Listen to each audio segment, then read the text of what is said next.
share those like a community.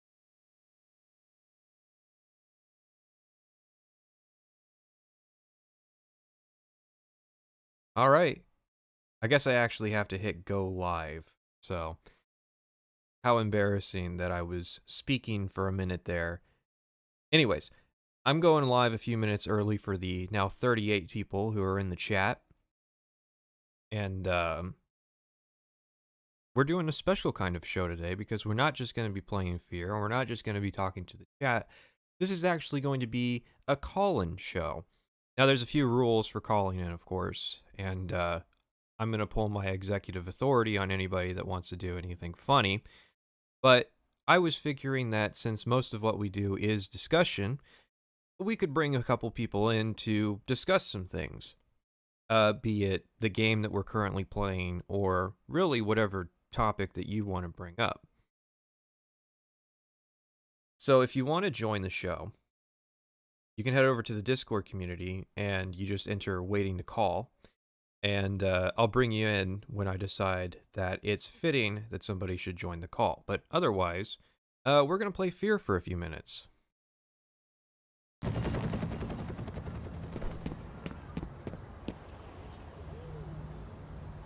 Let's see. There's no fear, but fear itself. Yes. We're going to start here. Point. See if you can get this gate open. I'd send one of my boys, but I think we need a specialist for this one. Sarcasm's unbecoming of good soldiers. So, I enjoy the game Fear. Actually, I don't know if we want to go up here. Nope, there's something down there.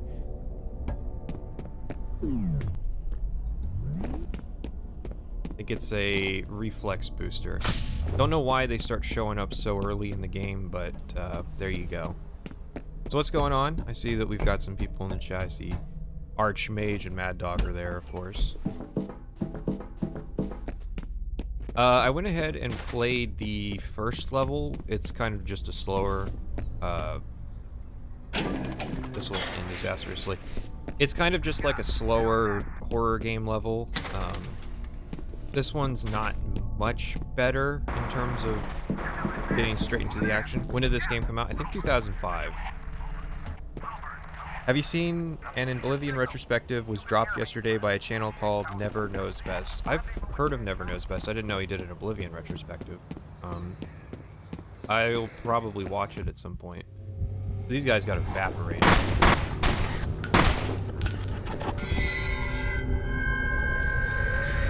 And then the spooky little girl turned them into skeletons. I'll be honest with you, the horror stuff in this game doesn't really do anything for me, and I know I'm not the first person to call it out as kind of goofy, but it's kind of weak. Honestly, have I played the expansion packs of this? I think I played Extraction Point. I played a decent chunk of it. So, good graphics for 2005, yeah. Monolith did a good job.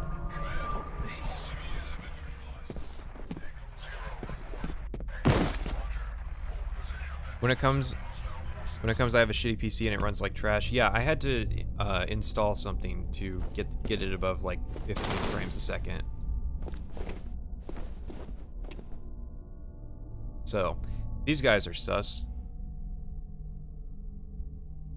NKB is currently doing or Never Knows Best is doing a Elder Scrolls series. He dropped a Morrowind video a bit ago. That's where I remember him from. He did like a 2-hour Morrowind video. So. What the fuck? What the hell was that? It was like a spinning roundhouse kick. I know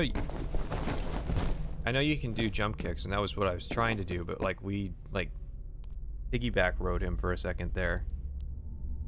Not a horror game. I guess it's atmospheric thriller. I think the strengths of the game are honestly just in the fighting. Like, it's a really strong first-person shooter. Like, I think some of the best levels are the office complex area. You can sneak by crouching. Yeah.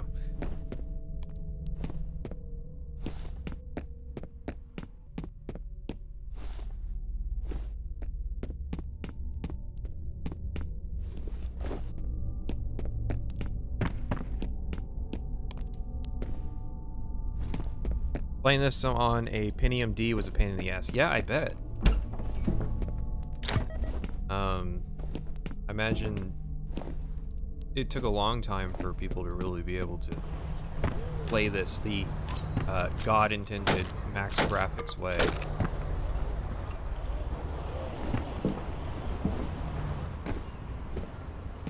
Will I ever make an ODST review? I want to. I think that it's likely.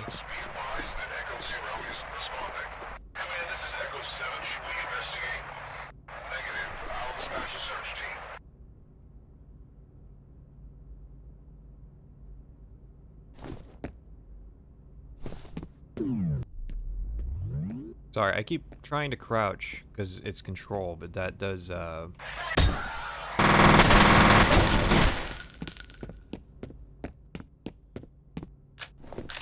Anybody hear that? I think we're still in the phase where it throws like 2 enemies at the player at a time. Nope.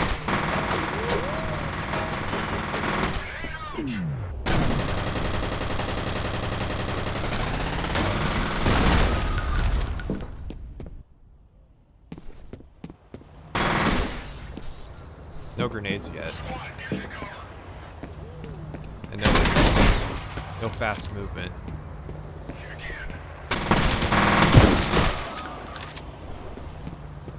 Perfect video to lay and nap off this. Have fun.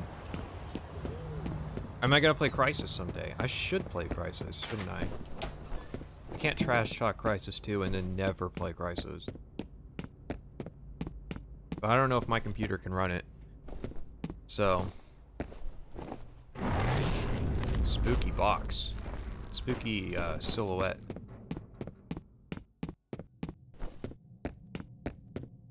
Oh, it started?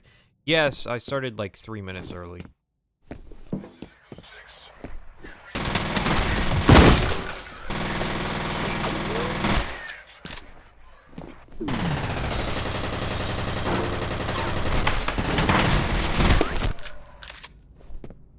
Look at those fucking particle effects. Do you play walking simulators? No. No, I do not. I'll take those.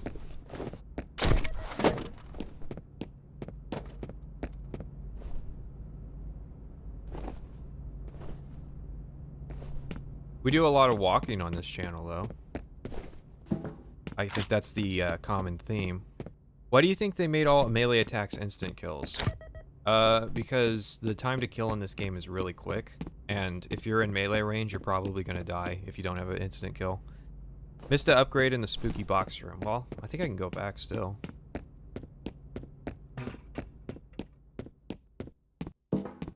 I see it.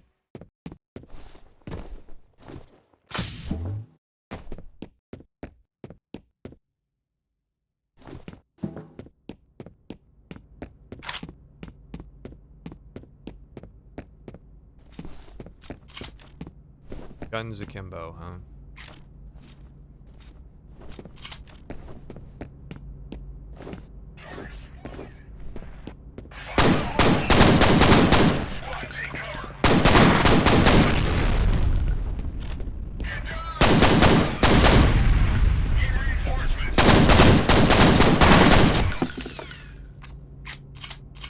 Crisis 1 is mediocre. Real walking simulator in jungle. In my opinion, waste of time. I hear it's got a good, like, there's good mechanics in there. It's got that Darkness 2 problem of, like, there's a good game in there. It just needs to be longer. For some reason, this game gives me SWAT 4 vibes. I own SWAT 4. It's sort of a more action-focused SWAT 4. Like, SWAT 4 is way more simulator.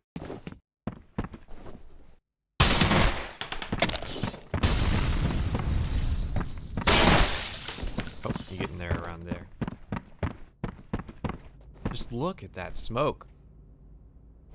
You know, there's games that came out like a generation later that couldn't rival this. I hold fear as like the standard of like particle effects in combat.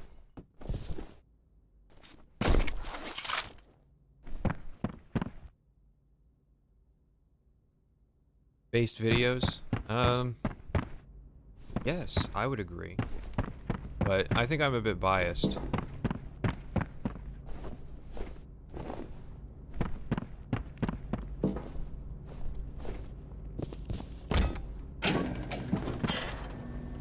I don't want to listen to any voicemails.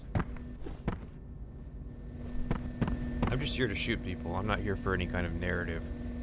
SWAT 4 was made by Monolith. Didn't they do that Blood 2 on this engine as well? Like, I think they ran the Spectrum.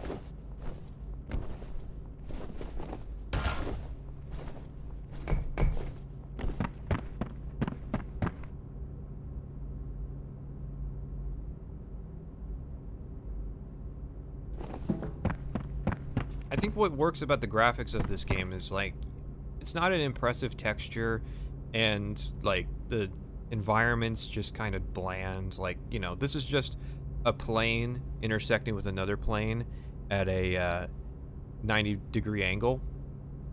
Despite that, it just looks good.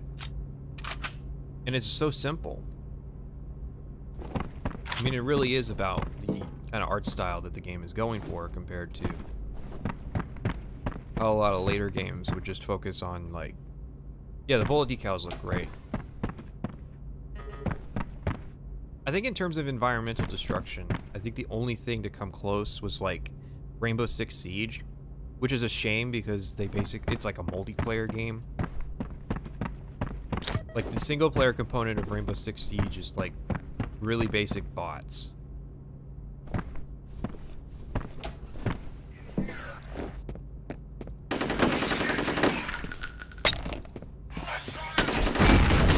I thought those were impacts.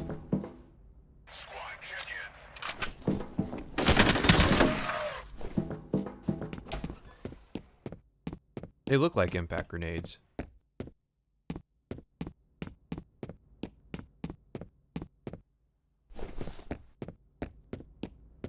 Is this two different ways to go to the same outside area?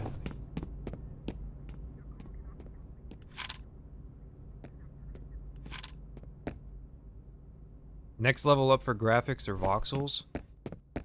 Probably. Problem with voxels is that they're kind of a meme, so adoption is really slow right now. They are, I missed. If you miss an impact grenade, it still blows up somewhere. Yeah, that's not an impact grenade. Unless you're saying that the impact part is, like, when it hits a person. Which what I'm looking for in an impact grenade is that it explodes on impact.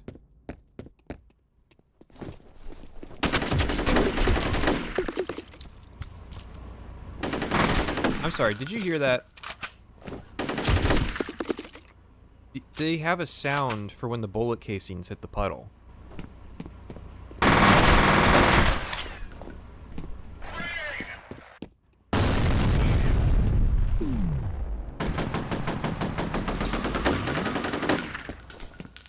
I think the slow mode's a bit overpowered.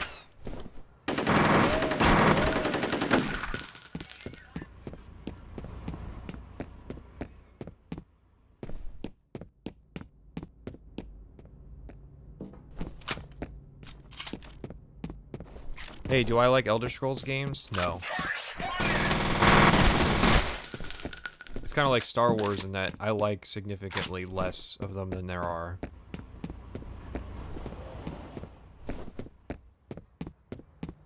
Alright. When we get to a door, I'm gonna look and see if there's anybody in waiting to call.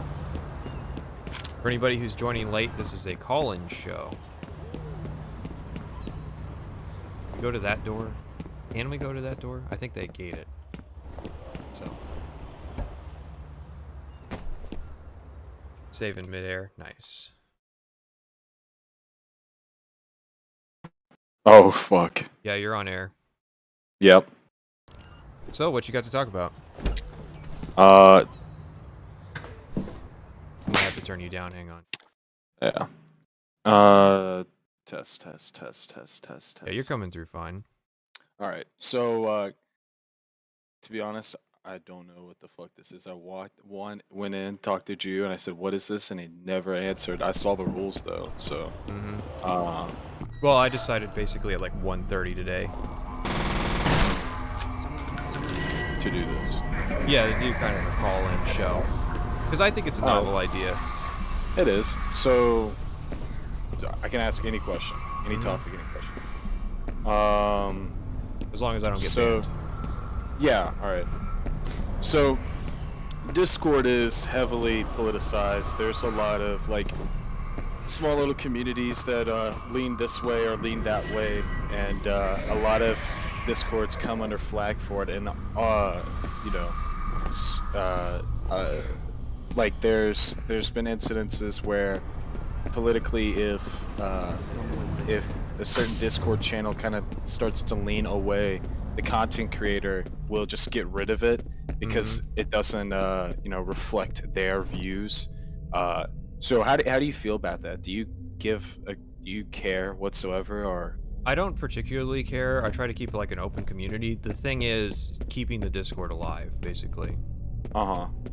So, I have heard about this is specifically for like community servers where the requirements are so high for what they expect from you. No, not just any server. There was recently there's a Twitch streamer, his name is Slime Sickle. He deleted his server because he felt there was too many far right politics being spread he didn't agree with. So he got rid of it. I mean, that's up to the content creator. Well, definitely. But that's not something you particularly care about, is politicization of anything. Well, I'm aware that I kind of draw a multitude of people. Like, I was getting comments from, like, Mauler fans and H-Bomber Guy fans, and that's two different sides of the spectrum. So, yeah. So, like, there's going to be one of those days where people are just going to disagree. And, you know, I can't just shut off the community just because I disagree with what's going on. Yeah, absolutely. So, that's interesting. Is Space still in waiting to call? Yeah, he apparently has 2 good questions, so. Alright, I'm gonna grab him. So, thanks. No problem. Space, you're on the air. I thought I'd have a chat with the boss over my morning cigarette. Of course. So, what do you guys talk about? What do I want to talk about? Yeah, this is your platform. Oh, well. Wait, mine already? Yeah, mine's, there's a no politics rule. Oh, shoot. Sorry, I didn't realize I was live already. I have 2 questions. How do you feel about Slavjank? Like Stalker?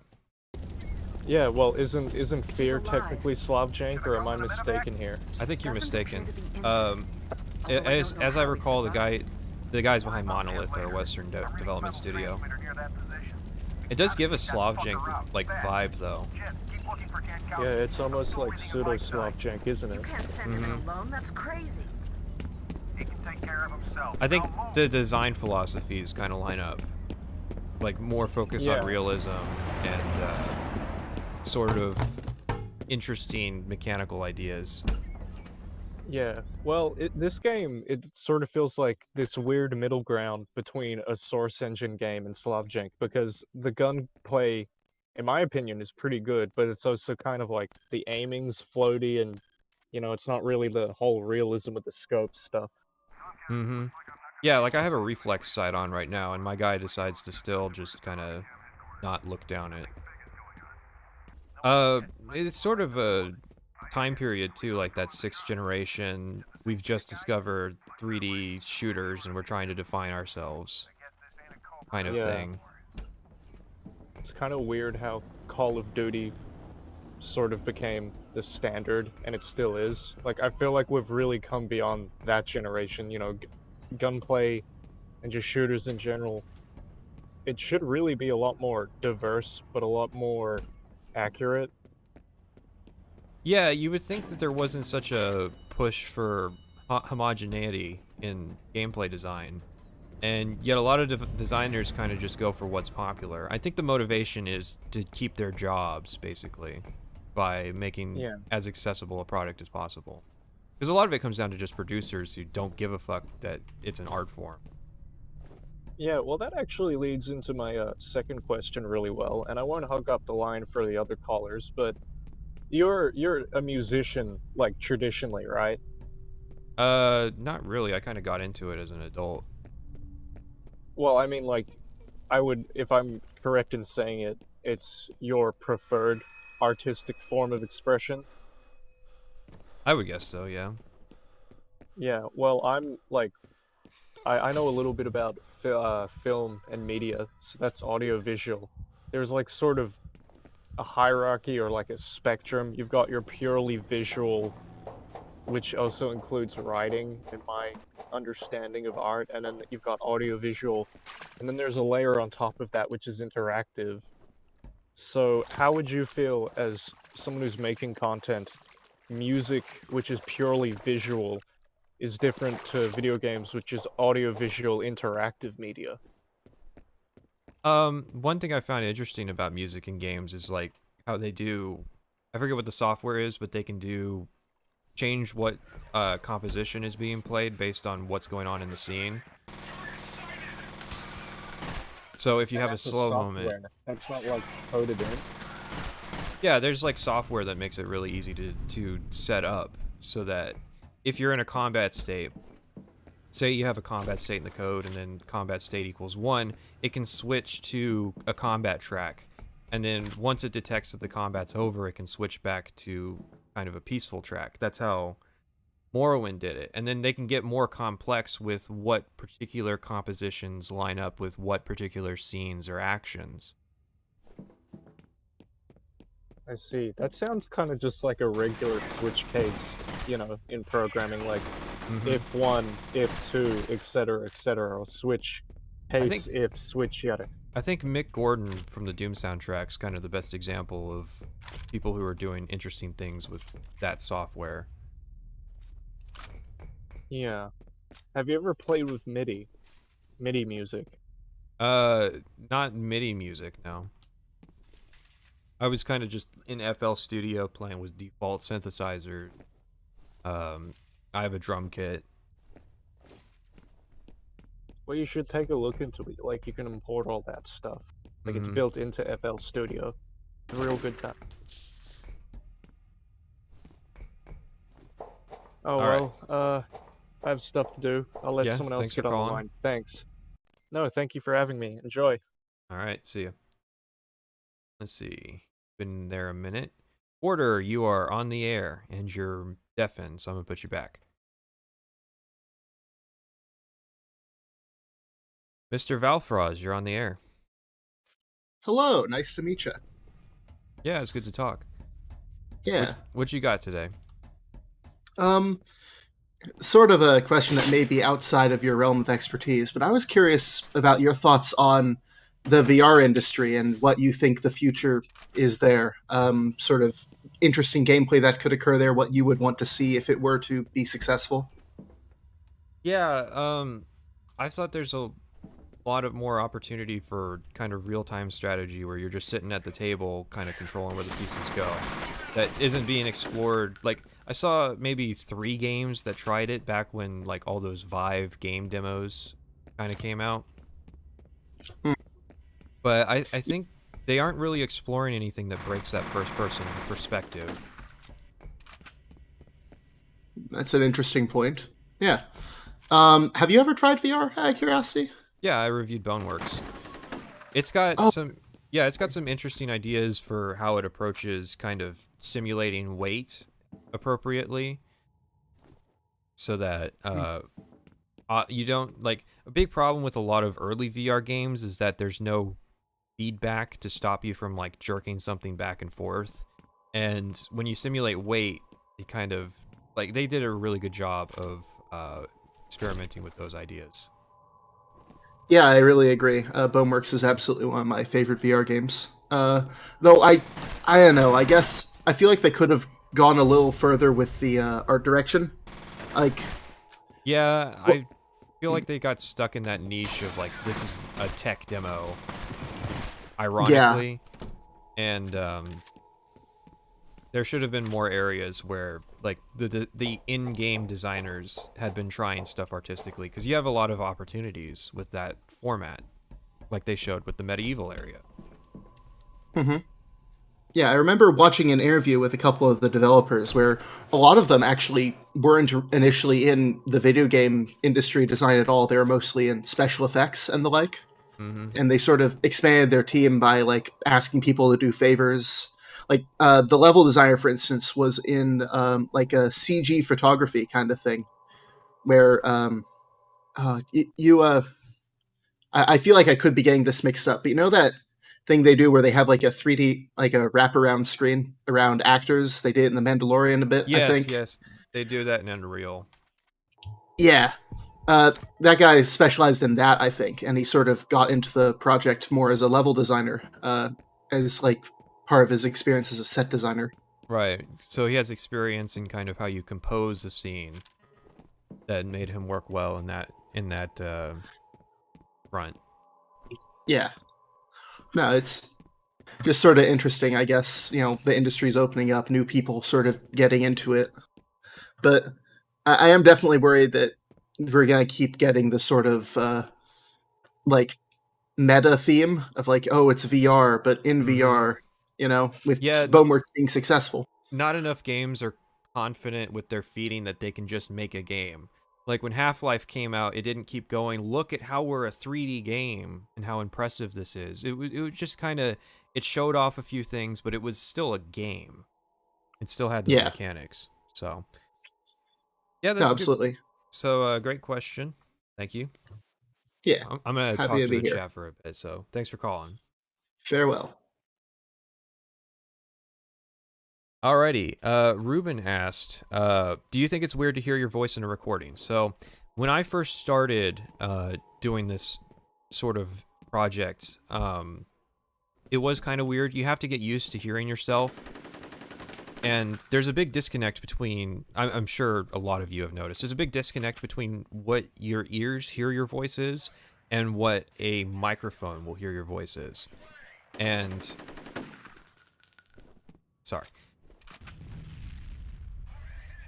And that's just sort of one of those things that you have to overcome as a content creator.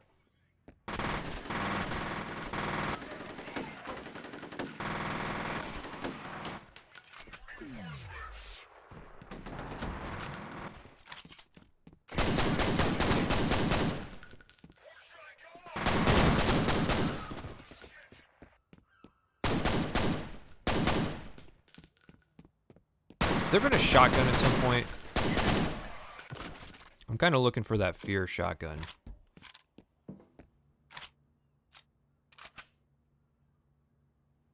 Hurry up and mark space as his rightful role of Daggerfall connoisseur.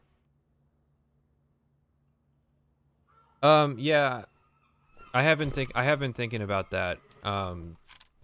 Doing some other way to do this, the super chats, because YouTube does take like 30% and not offer much for what they take. But I hadn't heard of LibrePay. Let me write that down. In a review, how important is it for you? It's for you the way the game feels specifically in shooters. So for subjective stuff, the way a game feels is really important. But when you kind of look at things objectively, like for me, I feel I can't skate by if I was theoretically reviewing Fear by going, the game feels kind of floaty. You know, I have to specifically go, the game doesn't really handle momentum in such a way that makes it feel more dynamic. It's sort of, you press and you let go and you immediately stop moving, and the head bob kind of doesn't give you the right feedback for what you're looking for in a game. So, how things feel is kind of important, but it can vary from person to person. Like I said earlier, I don't find Fear to be a particularly scary game. Now that's a feeling thing, and that's kind of that's really on the subjective side. And there's only so many people who can say I don't find Fear scary for that to be sort of an entertaining thing. So you have to be more analytical and go, look at this environment. Look at how there's two ways to get around it. The guys will usually get into the center room and kind of create a difficult area if you try to go this way, so you have to stick together, or you can go this way and kind of use the whole building as cover and slowly take them out. The big problem is the overabundance of game design school graduates whose creativity is very limited when before game designers mostly came from other occupations with different perspectives. Yeah, I think if you come into game design, you have a lot more creativity because you're kind of having to learn new skills. Whereas if you go to a university setting, you're often told this is how you do it. And the problem with collegiate game design is that there isn't really a set design philosophy academically. This is something that I wrote about when I was in college. So let's go ahead and grab another person. Mr. Quarter, you're on the air. What's up? What's going Hey, on? boss. Nothing much. Just having a little bit of coffee in the afternoon. How are you doing? Right. Planning on staying up all night? No, it's only 2. I'm just getting prepped for the homework I'm going to be doing. So yeah, but I thought I'd take a break with your lovely stream. Well, that's good that you got something to keep you busy. Yeah. So, yeah. what do you want to talk about? Well, I wanted to talk a little bit about Elder Scrolls and kind of like the future of Bethesda overall. And I know you touched on this in your Morrowind video.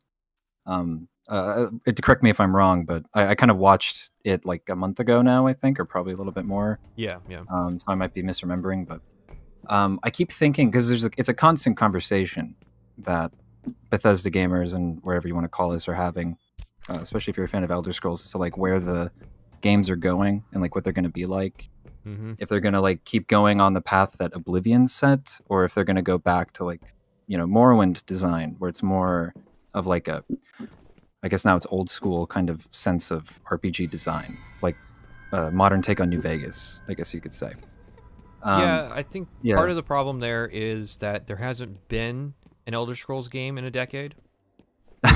Good point. And I'm firmly stand by the belief that Skyrim would not be as celebrated as it is if there had been an Elder Scrolls 6 in like 2017. Right. It would be it would be remembered like Oblivion is remembered, where they go, it had a lot of bad design and it was awkward, but here's how it led to what we got. And because people have been modding for Skyrim for so long, they've kind of lost touch with the reality of the conversation.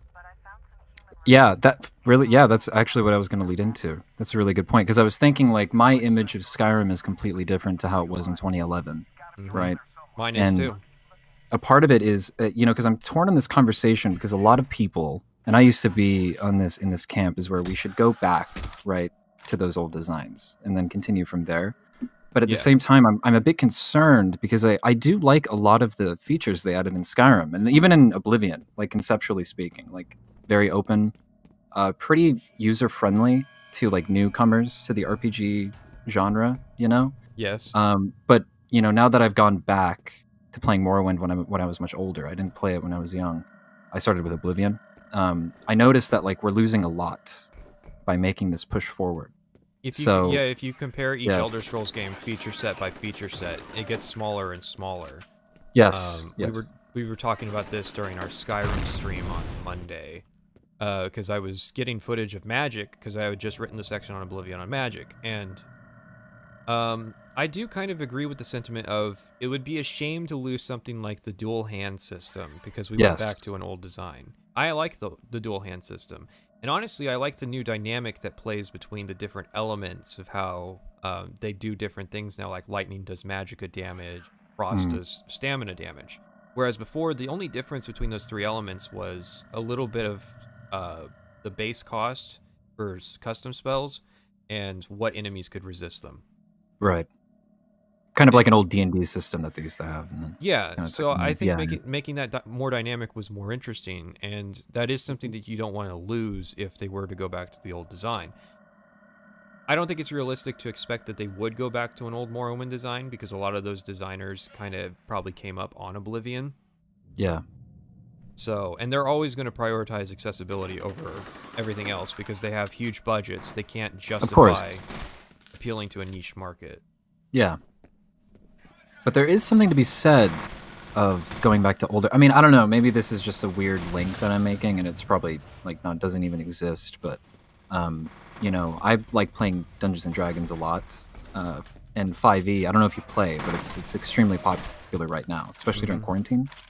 And I keep thinking that there's a lot that a lot of modern RPG designers can learn from kind of D&D's structure, and it, you know, because Morrowind I think took a lot from it. I mean, most RPGs from that time did, where it's kind of a lot more open-ended, no objective markers, just very quest-driven, story-driven, character-driven, all things that Oblivion and Skyrim like severely lack, especially when it comes to like characters and like caring about anything besides like walking around and looking at trees and We had killing talked like about thousands this. of Draugr. We Yeah. had talked about this a bit in the Discord, and the consensus that was generally come to was that the difference between a D&D campaign and a game is that a game has a hard time being a dungeon master.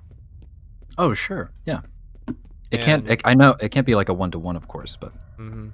it's like taking thi- bits and pieces. There are definitely things they could learn, but the main disadvantage is always going to be that that sort of rigidity of how a computer thinks and operates. Yeah. I think Plague of Gripes did a video about this where he talked about like arbitrary skill checks in Baldur's Gate 3, which is like 5th edition the game. Yeah. That's what it's trying to be, and I think it Pretty much. exposes a lot of the weaknesses that sort of format has in an interactive setting. Maybe I wasn't very clear. I agree with you completely. I just think maybe what I was trying to get at was I think New Vegas in particular, and I know everyone's sucking New Vegas' dick, but it's an amazing game. Well, it nonetheless. deserves it. It deserves it. Yeah, I love it. There's a I lot think of it lessons, really there's a lot it of reflected. lessons Bethesda could learn from. Yes, of course. They got to call up Obsidian right away. Hopefully Chris Avellone if they can get him. But I doubt I that. think yeah, me too. But I think one thing they really nailed in New Vegas was that sense of companionship. And of course they're just computers, like they're not real people. But when I was playing New Vegas, I had that same kind of sense of camaraderie that I do with like my fellow players going through different adventures, and every quest felt like kind of a very free and open-ended D&D game where it's like the quest of the week kind of thing with an overarching plot. And if Of you course. read comment sections on Yeah. YouTube's of like compilations of all the scenes that like Veronica or Boone appears in, Yes. there will be people in there who draw a serious connection with those characters. Yeah. I think a lot of that comes down to writing, the way that they particularly portray characters. Like I was writing on my Oblivion video today, and there's this character that shows up in the Kvatch Oblivion Gate. He shows Oh, the up- captain of the guard, right? not the captain of the guard, the Oh. random guy that you meet in the tower who tells you to go to take care of the central Oh, stone. yeah. That guy. fucking Yeah. guy has a name, but that's the only time in the game he appears. You can't save him, you can't find his body later, you never hear about him again. And I think Obsidian was a lot more cognizant that that's kind of a problematic way to create characters and try to make you care about them. Yeah. And I think even Martin in a sense, because you can kind of shape how those companions in Fallout New Vegas are, especially with the quests where you go and help them with their personal problems. Yeah, totally. And Raoul's probably the best example of that, I think. yeah, so Yeah. that helps you build a connection with them where Martin doesn't, because all Martin does is tell you, hey, this is the next piece of the puzzle I need to complete this ritual.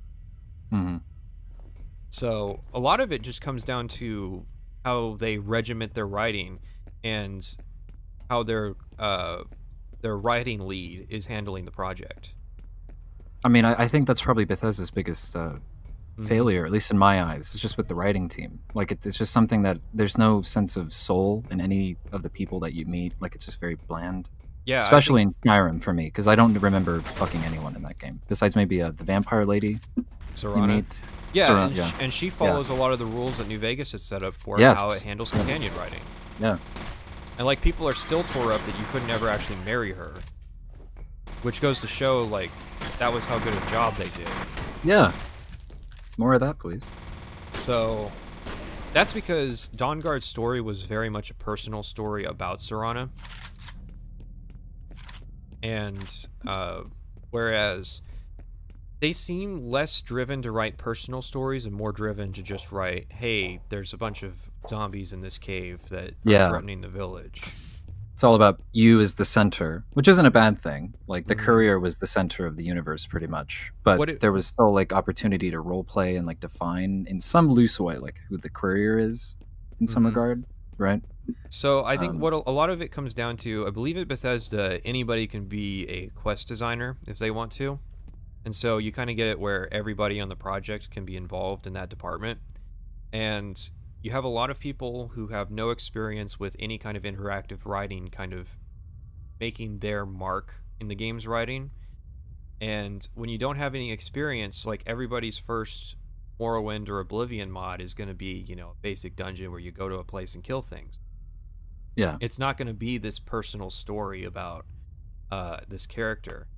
I think Mark Nelson was a good example of somebody who understood that stories need to have more personal elements. He was pretty good at writing all the Daedric quests in Morrowind and Oblivion. But someone like Emil Pagliarulo is more interested in kind of exploring an idea rather than exploring characters. Yeah, yeah. You got to find that in between, I think. But he's in a lot not of cases. good at exploring ideas. Like that's not his he was strength. the writer. Sorry to interrupt. He was the writer for Oblivion, correct? Or was it Skyrim? He was one of the writers of Oblivion. He Oh, okay. Yeah, he wrote the Dark Brotherhood, and that was good enough to give him a creative lead position in Skyrim. Sure. He was the main writer behind Fallout 4. Oh, Lord. Yeah, so he's kind of the go-to when people point at bad Bethesda writing. And I think the problem is he's a level designer. He's not a writer. Yeah. He fundamentally doesn't understand what writing is supposed to do for people and what people expect from it. Yeah, totally agree. It's something that's very lacking. Might I ask one more question? It's super quick. Go ahead. I think I mentioned this in the chat. I don't know if you remember, but I asked if you were going to play Knights of the Old Republic 2 or just the series in general. Yeah. So at least on stream. I actually kind of installed it, and I was going to play it today, and I decided against it because I don't think a conversation-heavy game is going to suit what I'm kind of doing here on stream. Yeah, that probably works. It might be like, maybe I could do it like on a weekly thing, but I'm more so interested in streaming just kind of as a way to interact with people. Oh, okay, I see what you mean. I thought you were okay. That was just on my end. I thought this was a different kind of stream overall. Okay. I probably won't be able to play any kind of game that's focused on the narrative, sort of more mechanics focused. Gotcha. So, yeah, I may play KOTOR at some point. Maybe like every Saturday I could play a narrative game, but my entertainment senses go more towards just kind of interacting with people. So thanks for calling, man. Yeah, of course. Have a good one. See ya. Let's talk with the chat a bit. Emil got removed as head writer. Is that correct? I think that's conjecture. Am I missing something? Oh, I think you flood it.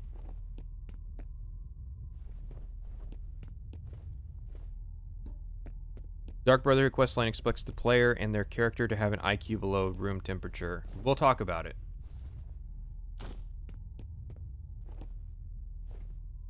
Speaking of IQs below low room temperature, I'm not paying enough attention to know what the fuck I'm doing.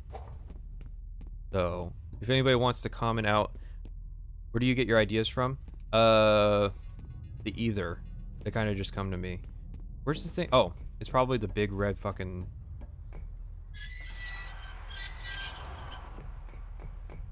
I looked at it, a couple neurons fired saying, hey, maybe that's an interactable, but no, I didn't get it.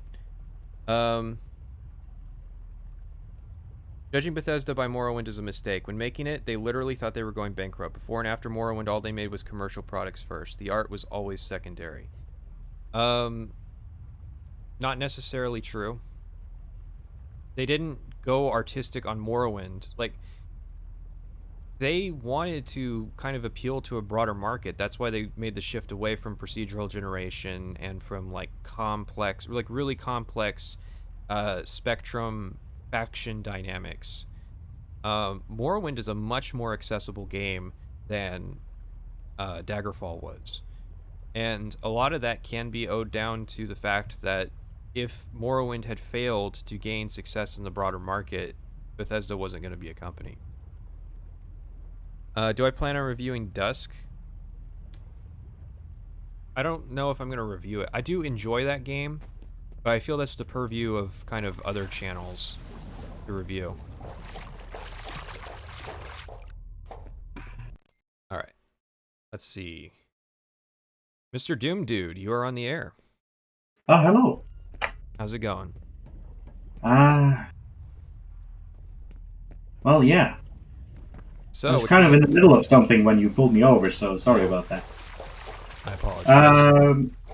What are we talking about here? What kind of context are we going about? Just generally video games, but you can ask about anything, as long as it's not politics related, basically. Ah, yeah. So, I am probably not ready for this. Swap you me want a out for minute? someone else. Yeah, give me like. I'll give you a minute, you can think about it. Yeah. Mr. Mega Man Mario, you're on the air.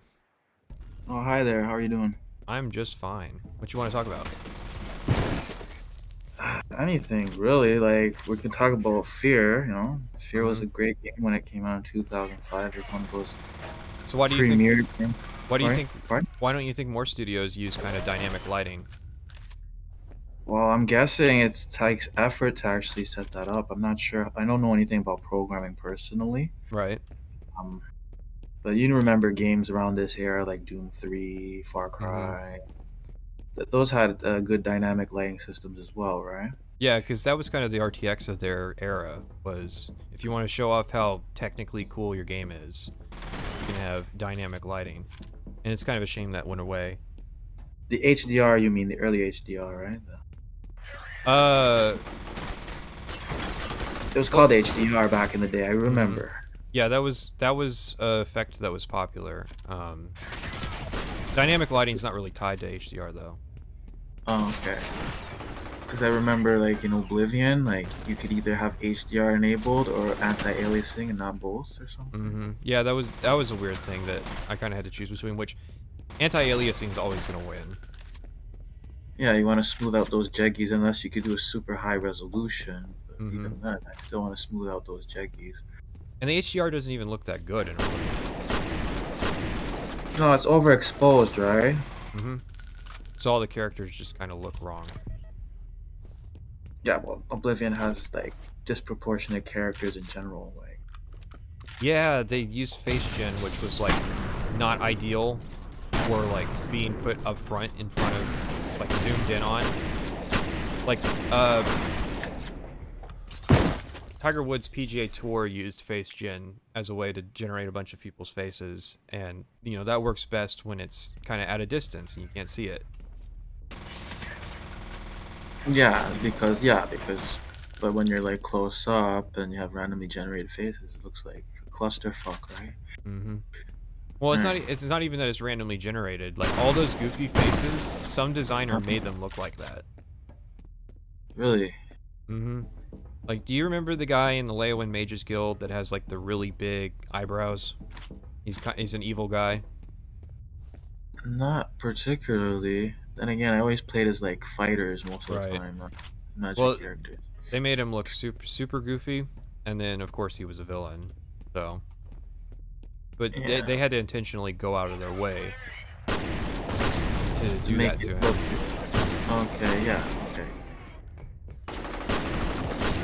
Yeah, they all look pretty bad. Like Oblivion, and Skyrim kind of fixed that, but I don't like Skyrim's gameplay, so. Well, hey man, thanks for calling. Thank you very much for having me on.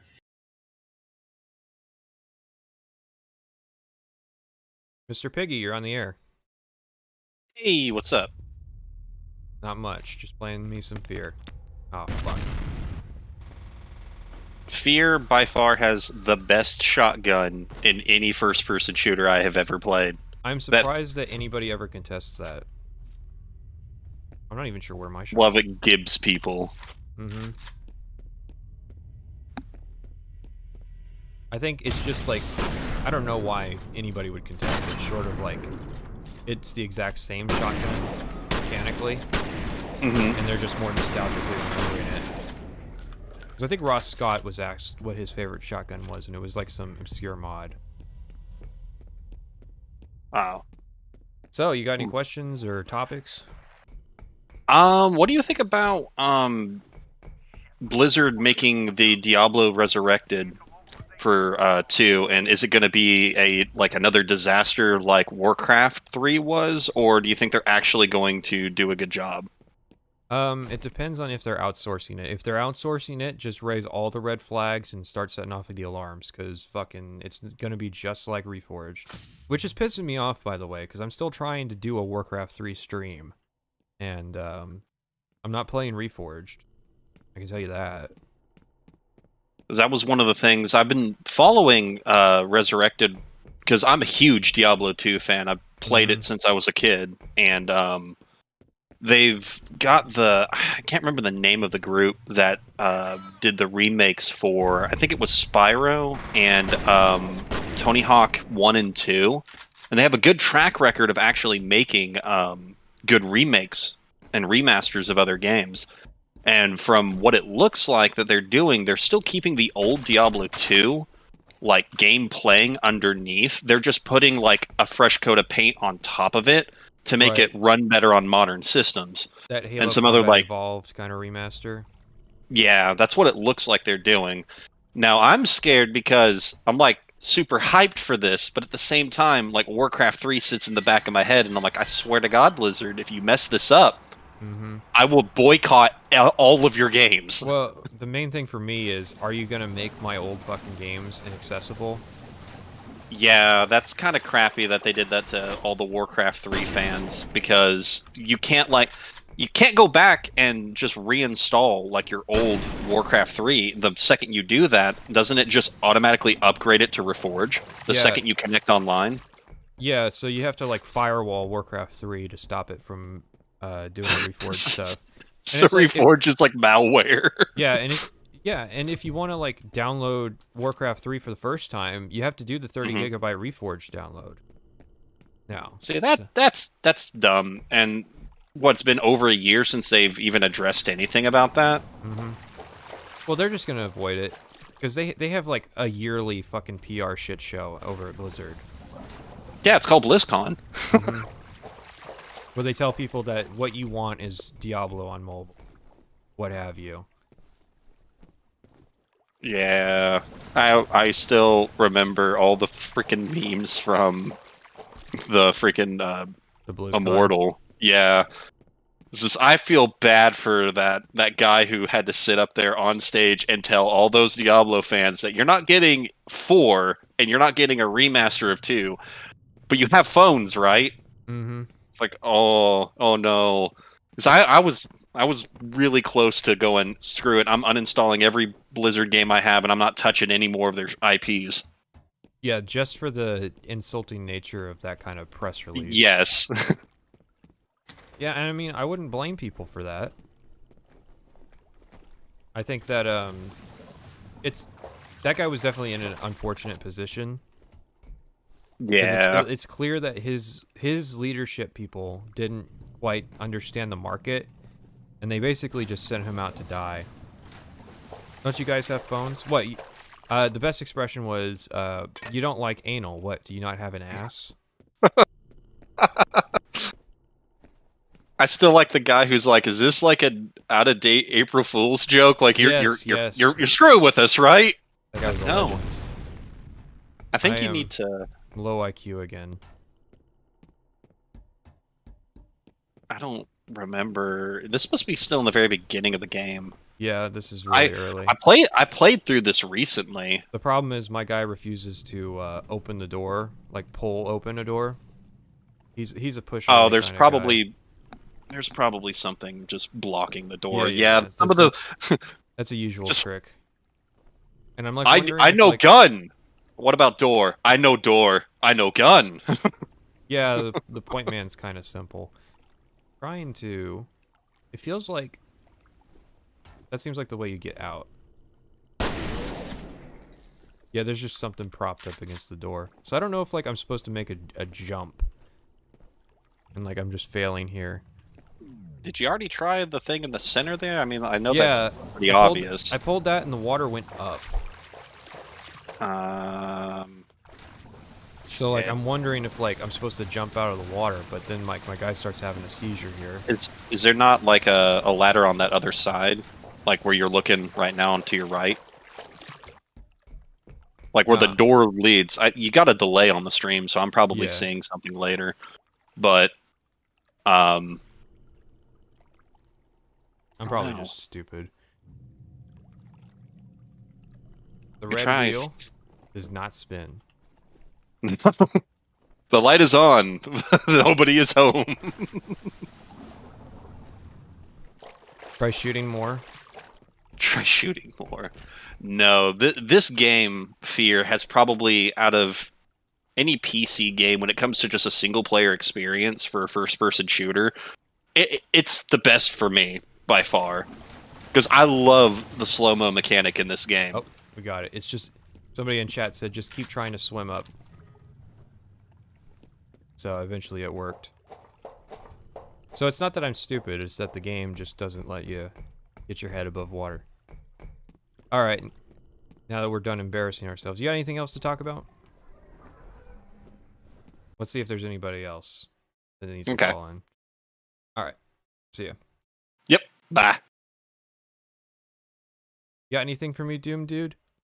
What is your opinion on Bitcoin and its consequences for humankind? Oh, see, it's one of those things where it's, like, really inefficient to kind of deal with computing like that way. Like, it's an interesting idea to do the mining and then let people kind of outsource their calculations.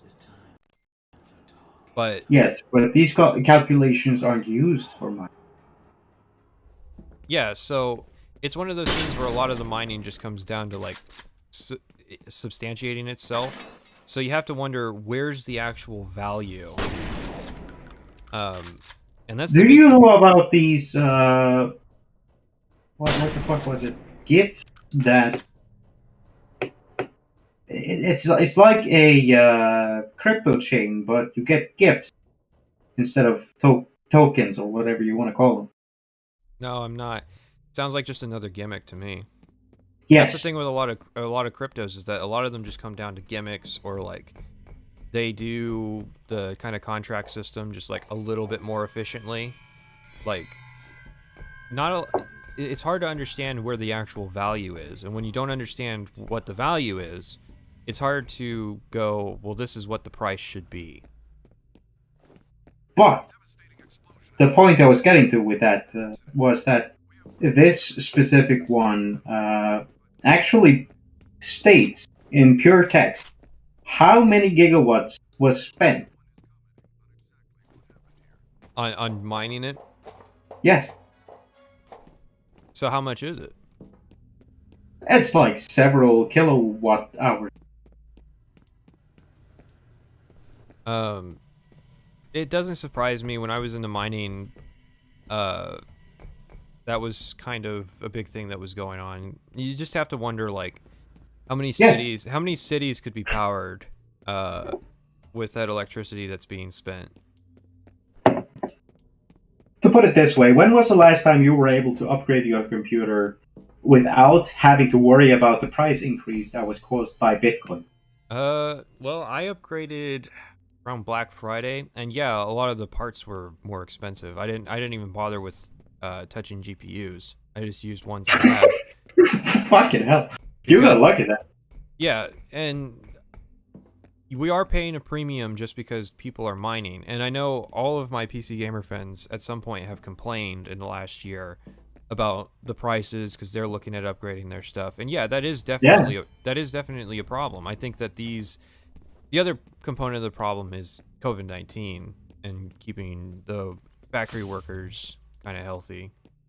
It seems like a larger factor has been the silicon shortage. Mm-hmm. You're aware of this, right? I don't keep up with this kind of news because there's always You some have kind of heard like of it, at the there's a flood in East Asia and that's causing microprocessors to slow down or something like that. So there's a it's something along those lines, yeah. there's a shortage on silicon. Well, at the very least, a shortage of chips. Right. I think that's why the microprocessor stocks kind of keep blowing up, is that they're Yeah. just so flush with business. And it's like lining up perfectly with the Bitcoin spiking to the moon and further. Well, I yeah, don't know what the fuck is going on here, man. every time it goes up, every time Bitcoin goes up $1,000, like more people try to get into mining. Yeah, even your dad is mining for Bitcoins at this.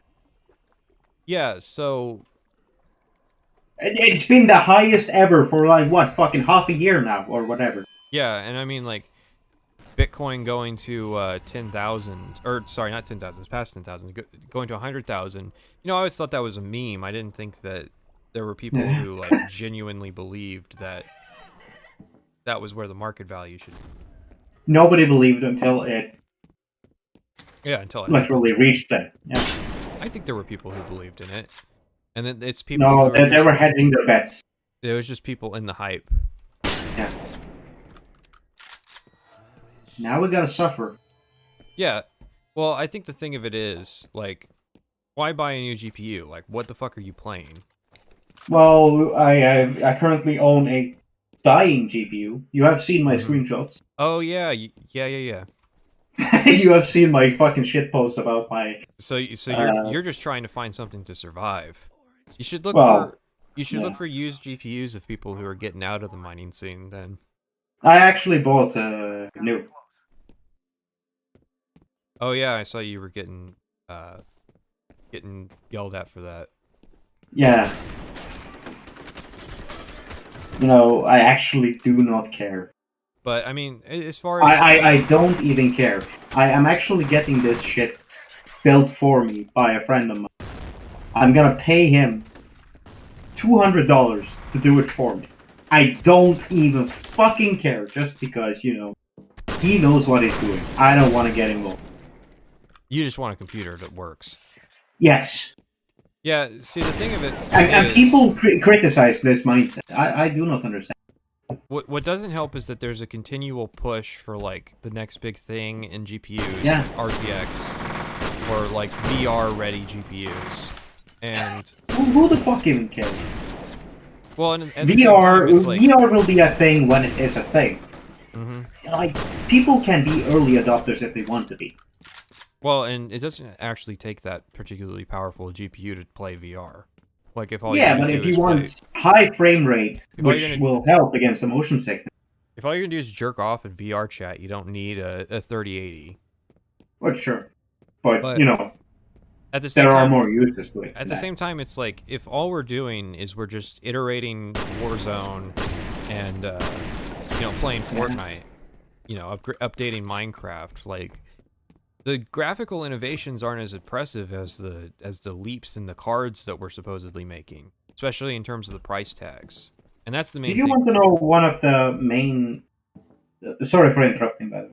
But No, go do ahead. you want to know the... Well, one of the better VR games I played? That I've played?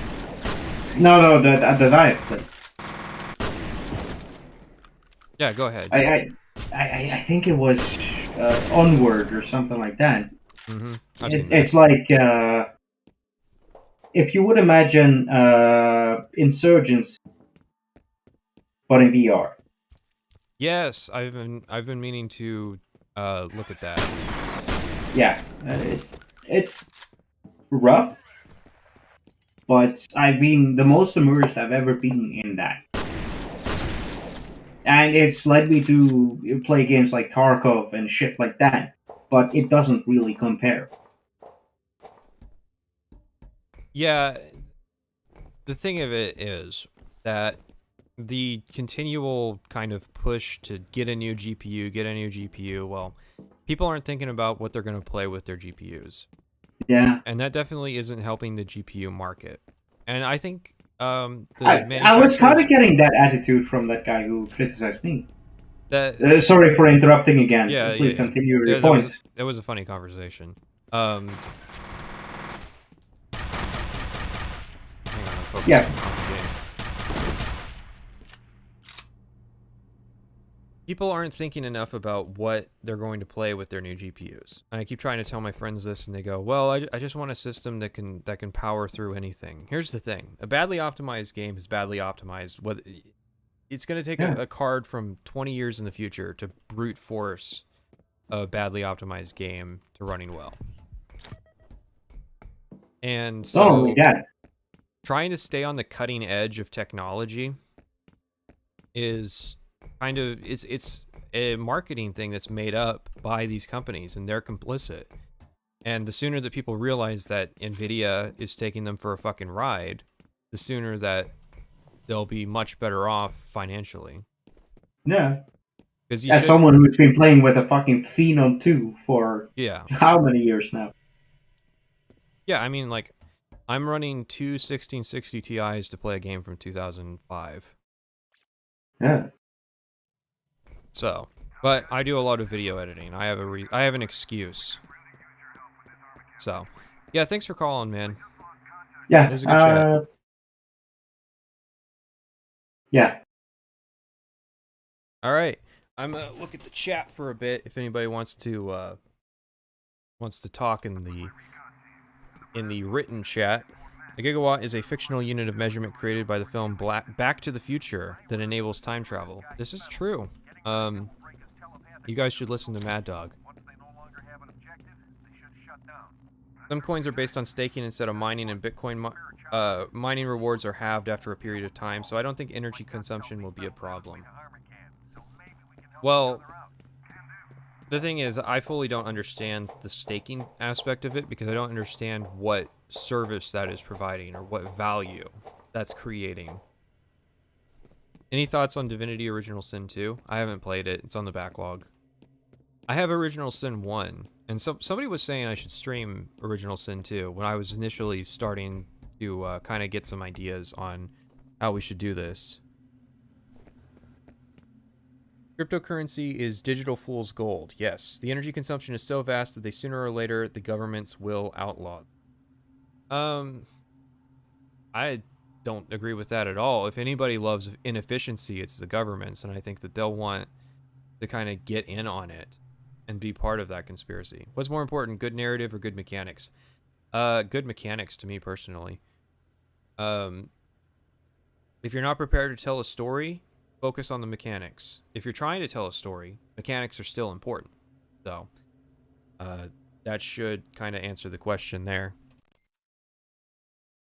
Have I played Dragon Age Origins? Yes, it was a long time ago though. I didn't finish it. I got to the part that everybody hates, the dream sequence where it kind of puts you in a haze and it does like the same repetitive dungeon over and over. I think it's literally called like the haze or something. That's kind of as far as I got into Dragon Age Origins. I think Original Sin 2 was much better. That's what I had heard. I'm not sure why I own Original Sin 1. To be completely honest, I don't know if I got it as part of a bundle or something. How am I feeling about the huge jump in viewership after that Morrowind video? I mean, my only problem with it is that a lot of people are kind of they get into the mindset that this is an Elder Scrolls channel, and that's not what it is. Now, I'm more than willing to talk about the later Bethesda games, but as far as like if a lot of people had their ways, it would be Morrowind video, and then I would disappear for 3 months, and then I would come out with a 10-hour-long Oblivion video, and then I'd disappear for 3 months, and then I'd come out with a 12-hour-long Skyrim video. And that's just not, that one, that's not realistic, and two, that's not creatively fulfilling for me. And I will always prioritize creative fulfillment over the whims of the fans who kind of want to pin me into a box that I'd never belonged in the first place. What's generally the first part of a game you start writing about when reviewing it? Or more generally, what is your writing process like for review? narrative is typically where I start because I think it's a good idea to kind of structure around the story that the game is telling. Makes it, and then you can go kind of level by level. And then from there, you can kind of introduce mechanics or enemies or music whenever you will. But I think the string that holds a video all together is the story that's being told, or if there's not a story, the emergent story that came from playing the game. Fans, in quotations. Yeah, that is part of the big thing is, fuck. I thought they threw a grenade at me. I'm much more desiring to appeal to people who fully understand that I'm not the 8-hour Morrowind guy, and kind of in the long term, I think it'll be worse for the channel if I don't just if I didn't slave away every day for 3 months and make a subpar Oblivion video just to strike while the iron's hot. Because that's something I've noticed with a lot of YouTube channels, is that they have a popular video and then that's all they do. It doesn't matter what they made before.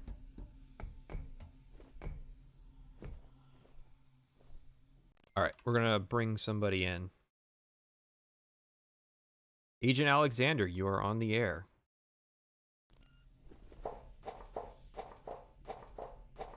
Mr. Hello? Hello. How are Okay, you? oh wait. What would you like to talk about, Mr. Alexander? Oh, thank you. You know what? Yeah, let's keep on with that conversation. I was going to ask, would you have any positive things to say about, like, Skyrim? Or the Elder Scrolls Skyrim? Yeah, there are things that I enjoy about that game and like about it. Honestly, it's my favorite soundtrack of the series. Not the best title theme, but the best overall soundtrack. I think that it has sort of a unique way that it approaches what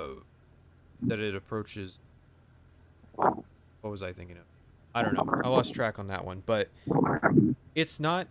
I don't really hate the later Elder Scrolls games as much as I kind of imply. I'm more so disappointed, in a sense, that they kind of left the old mechanics by the wayside. You know what? That's fair. What I was talking about in the waiting call chat was my first experience with the Elder Scrolls. My first ever game was Redguard, and I played that when I believe I was like 6 or 7. So my first experience with it, with the series as a whole, was kind of I didn't play Morrowind because I saw the game like around stores and stuff like that. I just never bought it for the Xbox, and I wasn't a big PC gamer at the time. I played Oblivion. It was all right, but it just wasn't what I was into. But then I played Skyrim, and now some people say, it holds your hand, and that's what we were getting to in the chat. Yeah, it doesn't hold my hand, and but at the time I was a middle schooler. This was like kind of the first thing into the gate that got me into RPGs in general. So I think it did a good job of introducing me. And then afterwards, because we were talking about, or I was going to talk about the difference of Skyrim and Fallout 4, where I believe Fallout 4 just holds your hand way too much.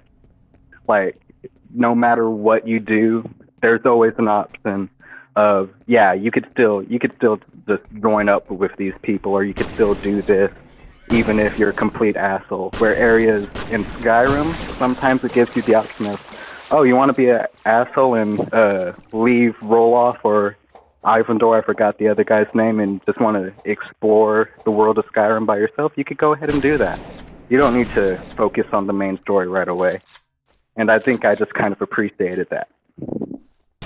I did a playthrough where I tried to alienate every single faction, and you can actually do it in Fallout 4. You can even like permanently piss off the Minutemen, I believe. Yeah, you can. But It's a, I think everybody has their kind of levels of what they're comfortable with the game holding their hand. And for you, it was Skyrim did it enough, but not too much. And I think for some people, Fallout 4 did it enough, but not too much. yeah, you know what? I could agree with that. I think the idea, what we're aiming for should be, it's holding your hand, but not too much that if you kind of like the older, more hardcore style, you can still get something out of it. Right. So yeah, it was a good point you brought up, and I think that it is valid to kind of feel that way. So thanks for calling, man. Oh, you're welcome, man.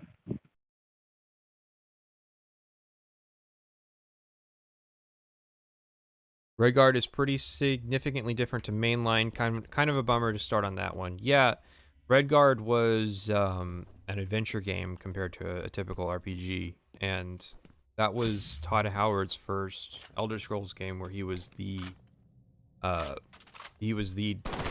design lead, and I think he learned a lot of what doesn't work in handcrafted generation. That he learned his lesson.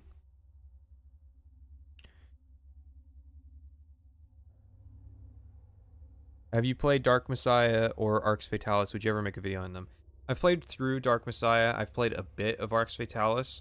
Would I make a video on them? Not anytime soon. I think I've covered 2 Arcane games in the, like, I did Dishonored 1 and 2, relatively recently. That, yeah, someone was saying this Oggun would be powerful.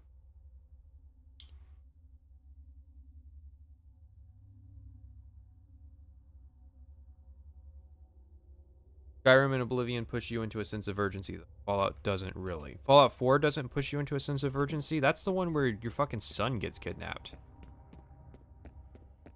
Like, yeah, it doesn't give you a marker to go, hey, here's where your son is, go get him, but it's definitely kind of pushing you to play your character a certain way.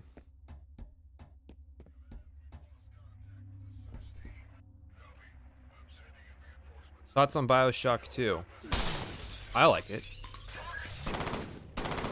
It's kind of, it's the black sheep of the series because what people are looking for in BioShock is not that kind of game. I think Dark Messiah is a great game. I could stream that. It would be a game that is suited to streaming.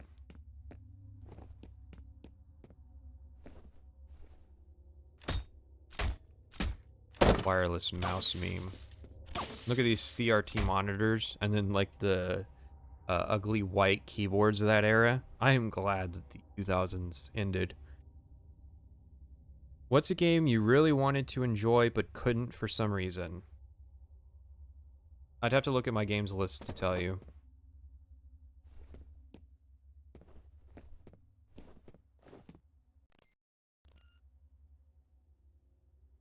Here's something you need to do as fast as possible, otherwise we are all dying. You are right in that sense. The finding your son thing is esoteric enough that, as a person, you can kind of entertain the idea, although I don't think your character does outside of like one line of, you were cryogenically put back to sleep. Your son could be dead by now for all you know. Or,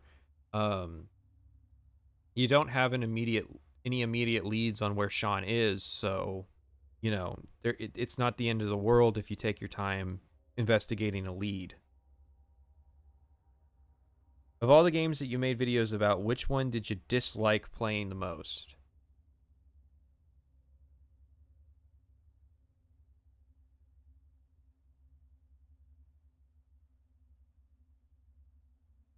Tough question.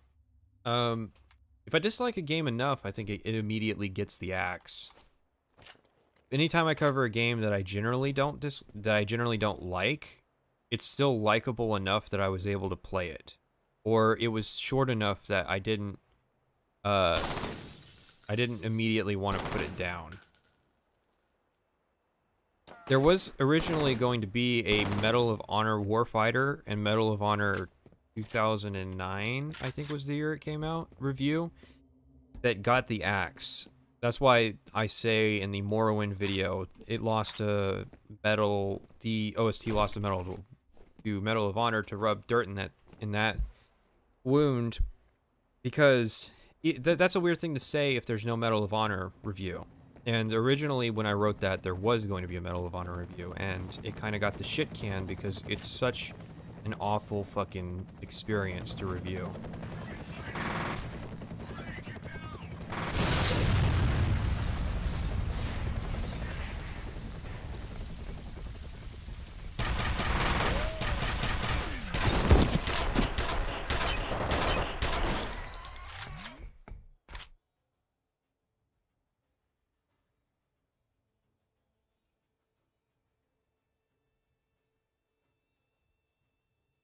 Max Payne might be another series that we cover on here. So let's go ahead and grab somebody who hasn't come in yet. Mr. Sill, you're on the air. Oh, hi. I've been grabbed. What are you looking to talk about? I actually have a few questions, but you can just throw me out whenever you're sick of me. Right, right. If the chat goes next caller, I'll throw you out. Sure. So first I wanted to ask about how a lot of old games, or let's say maybe a couple generations ago, when Crysis and Far Cry 2 came out, everyone was sort of obsessing over realism. And now that Red Dead Redemption 2 is out, and more realistic games that people are just kind of sick of them, what do you think is the appropriate amount of realism in a game, and how do you think you can balance that with game mechanics and the elusive term game feel? I think it depends on how stylistic the developers are going for and how dedicated they are to that kind of style. I think the problem with realism was always that you had a lot of developers who weren't very enthusiastic about making realistic games, that were being pushed into doing it anyways just because that's what the market wanted.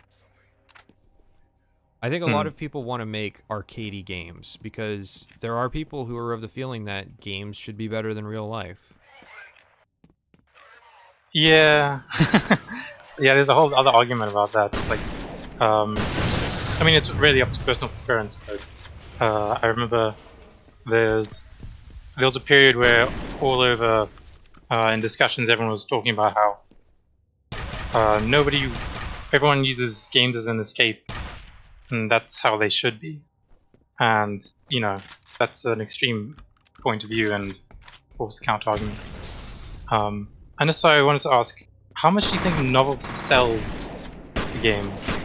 Because that's also tied into Far Cry 2 when it first came out, as well as Crysis. No, Can It Run Crysis. Yeah, I think novelty is a big part of what sells the game. If you watch a channel like Seth Zinch or Mandalore Gaming, a big part of their what they sell is the novelty of a game.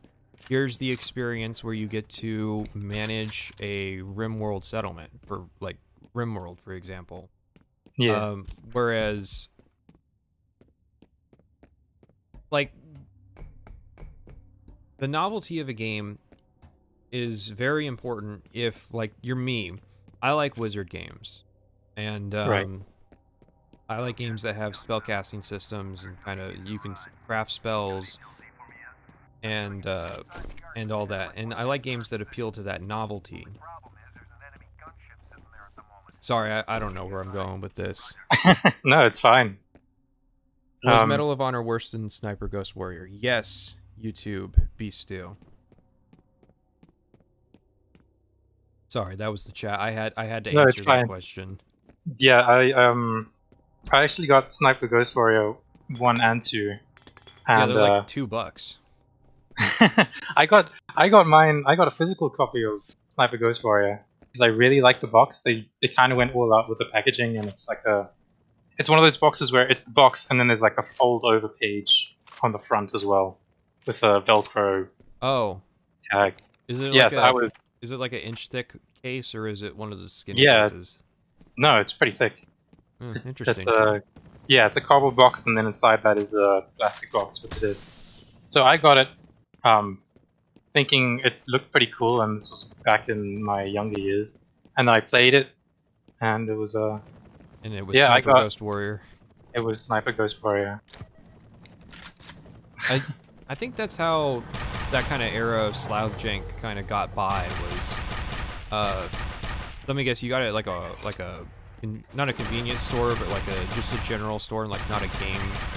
No, it was a game store. Oh, so you did get it at a game store. See, I associate Sniper Ghost Warrior with like that shit you find at Walmart. Yeah, That's where it belongs.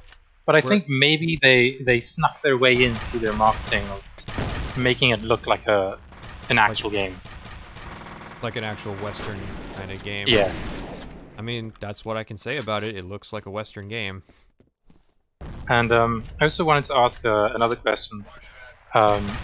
If you were to take, say, the base of the game, so I'm not going to bring Morrowind as an example because, you know, don't want to box you into that. But if you were to make, if you were to take the base of the game, say, for generalization, Call of Duty, or something, where would you put the effort, or where would you put the budget into if you were going to make the game for yourself and you wanted to make it how you wanted it to be? Well, I mean, like, would you put a lot of budget into graphics or unique game mechanics, cinematics, atmosphere, story, narrative, so on and so on? Yeah, where my does focus your... would definitely be on the mechanical and kind of level design side, because I think that's what would make the money and fund a future game. I think unless you have like a particular expertise, focusing on graphics or narrative is just kind of a path to disaster. Yeah. For a first project. So if you're asking me like, what would I do with Call of Duty? I would expand the like kind of penetration mechanics for how it goes through materials and whatnot, and environmental destruction. And that would kind of be what I would be going for, because I think that's what makes a good shooter. Okay. Okay, so if that was for yourself, and then on top of that question, if you were to make a game that you would want other people to play, what do you think that would?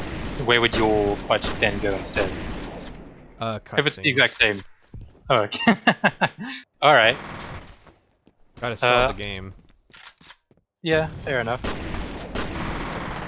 And on top of that, actually leads into another question I had, is what techniques have you seen in gaming that you think are the best use of the medium? Because, like, I've watched Tazine and Mandel Gaming. A lot of the time, I will hear in game reviews, oh yeah, this is a cutscene and they could have used, you know, you're playing a game, why not use the game to the advantages of the game? But then I've never, okay, I don't want to say never, because I've definitely seen good examples of using what the they medium. can do. Yeah, but what do you think would be like the one that sticks out in your memory as like, oh yes, this is how you should do it? In terms of like trying to avoid a cutscene, like the game I'm playing, Fear, right now, it uses cutscenes, but mostly for like the bad horror elements. Like when it comes to the actual story that it's trying to communicate, you overhear a lot of like radio conversations. Despite how much I memed on them in the Bioshock video, I think like audio logs are kind of a good idea. I liked when Metal Gear Solid 5, the way it handled it. Because like there are parts of Metal Gear Solid 5 where you're not doing much, and it's like, okay, just open your thing and listen to an audio log, and then you can pause it at any time and what have you. And I think that's a better way of communicating things that are going on than just having a cutscene of the drama Of course, Yeah. Metal Gear Solid 5 had a lot of cutscenes, but that's because Metal Gear Solid 5 is a flawed game.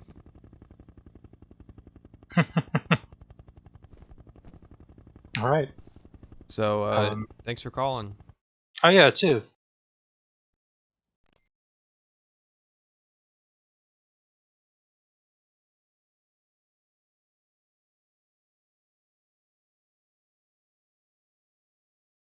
All right. What about Metal Gear Solid 4? Metal Gear Solid 4 is definitely a flawed game. I haven't. Here's the thing, though. I got to take that one on the word of other people, because I haven't played any of the Metal Gear Solid games besides 5, because I didn't have a PlayStation coming up. So I'm not able to have a fair opinion on those games because all I've done is seen other people play them.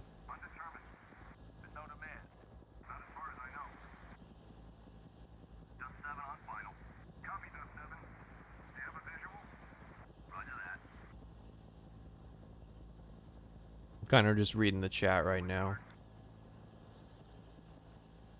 Yeah, I'm interacting with the chat. If anybody wants to kind of leave a message, now's the time, because I don't think there's anybody new and waiting to call.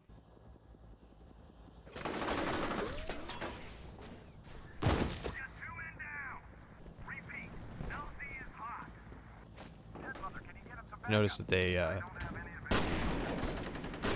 killed our allies first thing.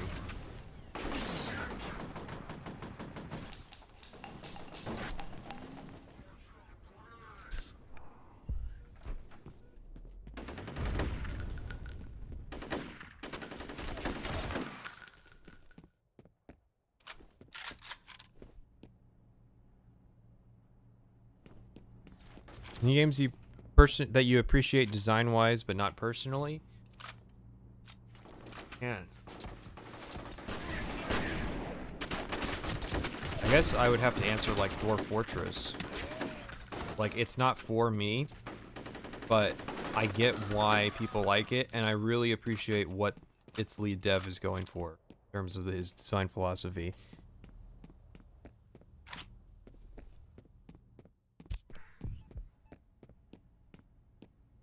So where are you at in the game? This is the start of the office area, which is the kind of where you get into, in my opinion, the stronger part of the game. I think some people dislike the office complex area just because it's repetitive, but I think it's the game kind of being in its stride. You play stealth games? Well, yeah, I reviewed both Dishonored games. I reviewed Conviction and Absolution. But do I play good stealth games? That's a whole other question. And the answer is not usually. I should, though. I considered doing a Splinter Cell 1 review.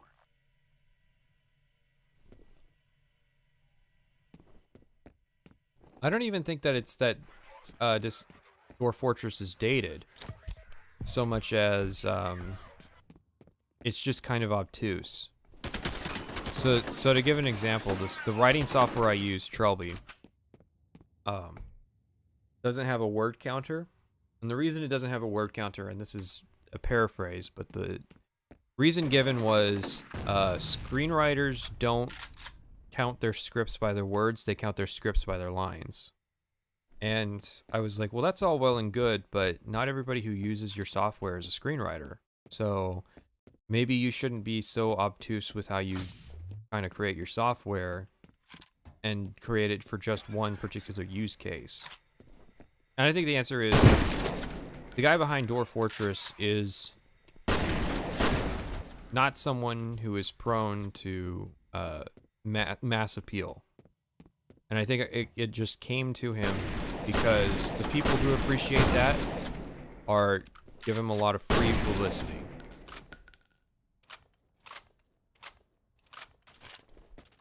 Basically, why won't he hold my hand?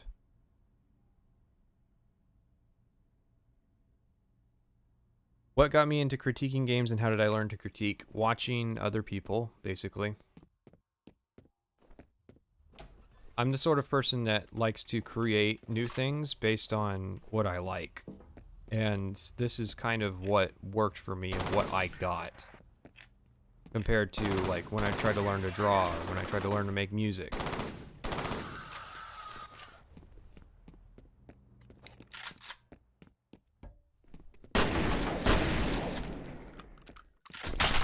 And I think critique is one of those words that gets used inaccurately. I don't think I'm in a position to critique a game because I have very little game development experience. Like, my game dev experience is opened Unity, followed a tutorial. That teaches me enough lingo to kind of impress people, but I'm not really qualified. Like, if I was to critique anybody, it would be like written videos. The thing is, well,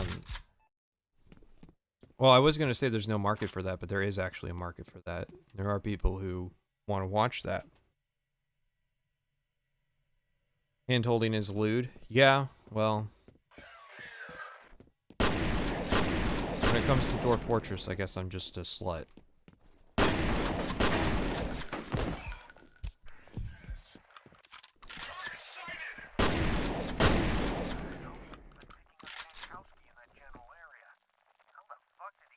Dated is a bad word. It's inaccessible for someone like me, even though I appreciate the game for what it is. Controls are bad, graphics are almost non-existent. Honestly, yeah, the controls are the big barrier for me. Because it's that sort of RTS style of you press one button to open a category of building types, and then you press another button to select exactly what you want. And it's like, for what I've found to work, I think that, oh, I was out of ammo. Excuse me? Have you ever played Arcanum? I think I started it up. I don't think I've actually played it. I start a lot of games up. And I get a little bit into it to see what the game is, and then I kind of go from there. Okay. Sorry, I'm safe going a bit here. What type of music were you interested in making? Synthwave.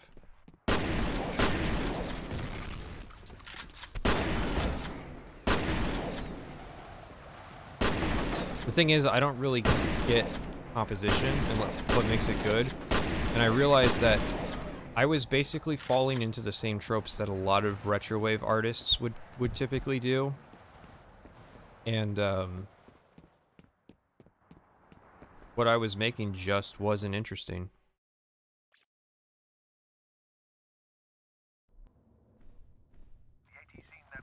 And I don't have any examples to give. So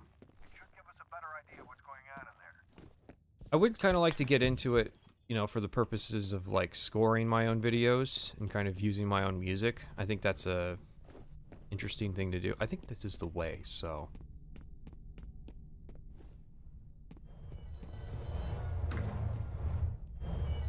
Don't you hate that in games when you're like trying to explore a level and the first place you think to look is the way on?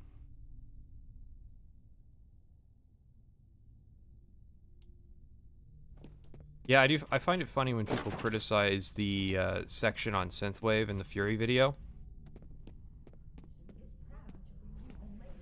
I think they're just closed-minded and kind of assume what a video is supposed to be, and don't realize that I can make it whatever I want to.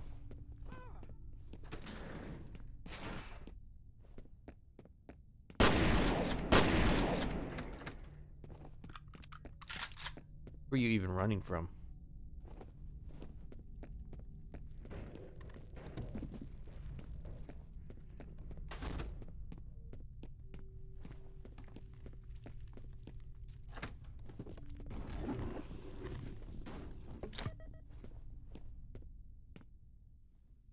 Stay out of my way.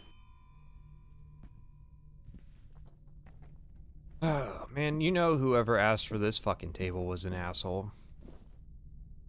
It's so that the person here can present. Alright, let's see if there's anybody new waiting to call. I don't think there is. We may wrap this up let's see, where are we at? We're at an hour and 40. We're gonna go for 2 hours, so we got 20 minutes until we close.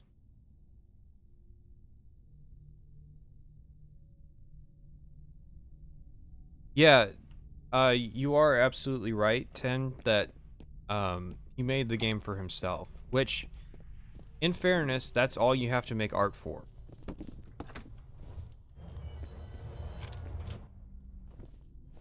Or that's the only person you have to make art for. Everybody else is optional. But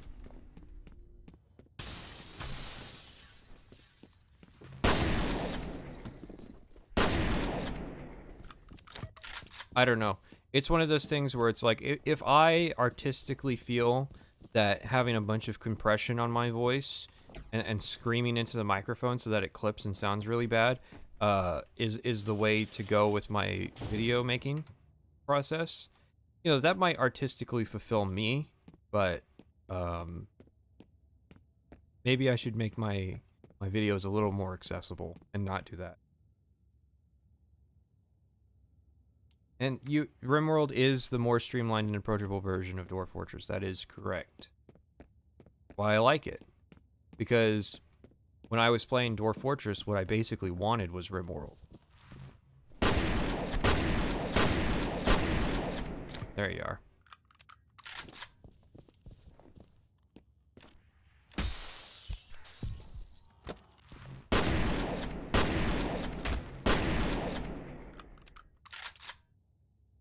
Someday he'll eventually put in a UI and make it easier. I think that he's intentionally being obtuse. 3 times? Really? I mean, I'm not one to impose rules or anything. Is RimWorld the best Dwarf Fortress for normies? It's the best in the sense that it's actually good. I think there's been other attempts and you just don't hear about them because they're not as good. I think RimWorld's probably good on its own.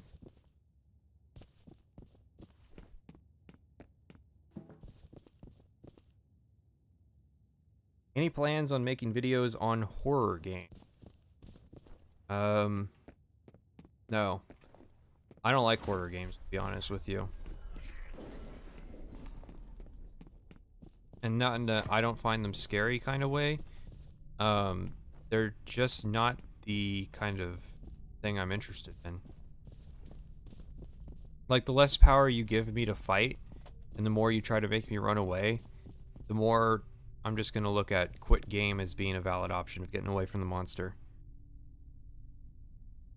My Morrowind video is more enjoyable than anything you can find on Netflix. I'm not surprised. There's a lot of terrible fucking Netflix.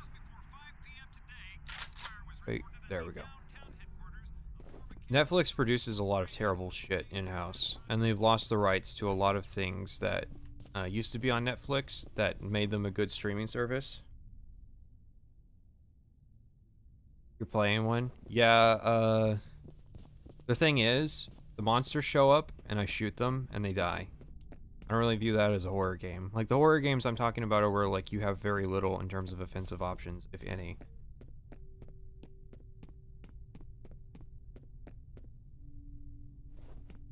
This is a bad horror game, but a good shooter.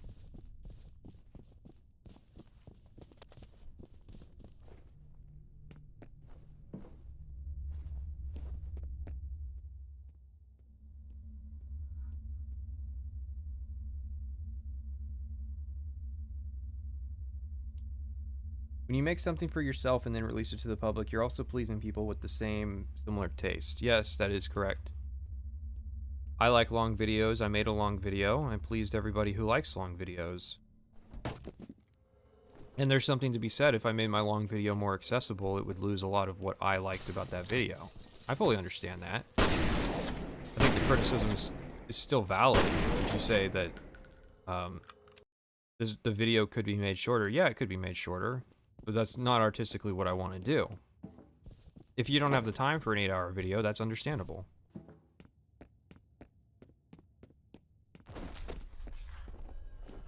But in a lot of ways, I did try to make my videos more accessible to people than the usual long video.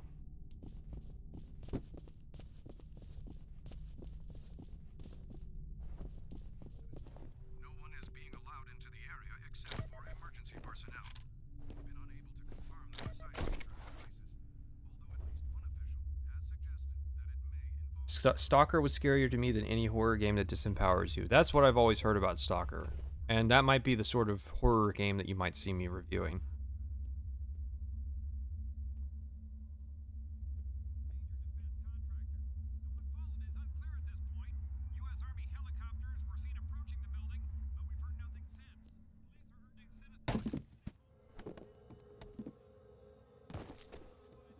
Hang on.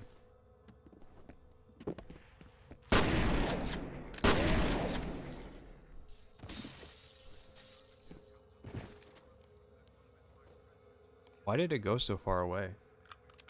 What's my favorite game genre? First-person shooter, probably.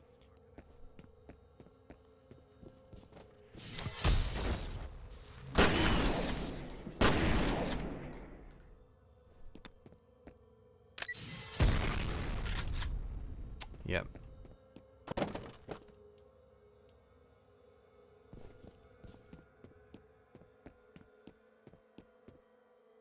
Alright, let's see if there's anybody new who wants to call in. The answer is no. Friendly enjoyment abbreviated recursively. Yes. Yeah, that is kind of the thing, is it's called Fear, so you think that it's going to be a horror game. Don't shoot. I'm an engineer. Shit, it's a civilian. Give him a comm link.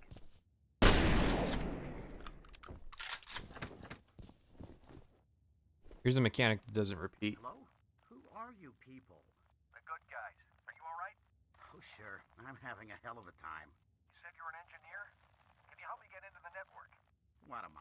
Stalker and Minecraft certainly have some terrifying gaming has to offer. Yeah, because if you're invested in what's going on with your character, and that suddenly gets out of your control, that's definitely pretty fucking scary.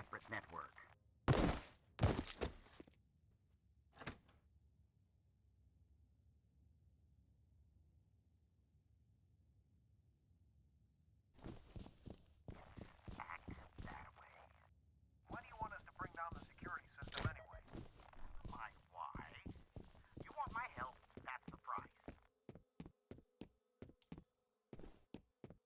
I feel like this is something that comes about because the designers were like, we don't have enough variety in this office section, so let's have a really bad kind of character.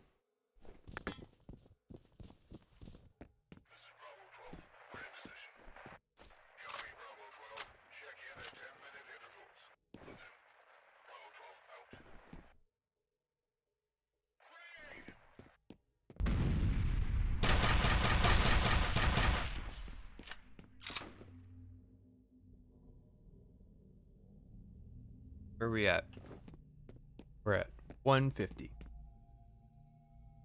What's my least favorite game genre? I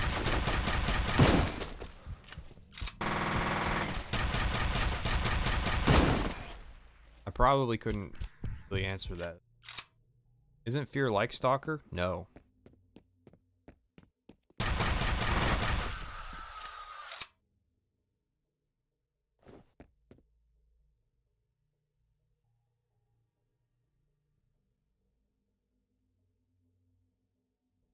Are you looking for modern XCOM games? Because I don't think there's too many people who approach XCOM from a critique perspective.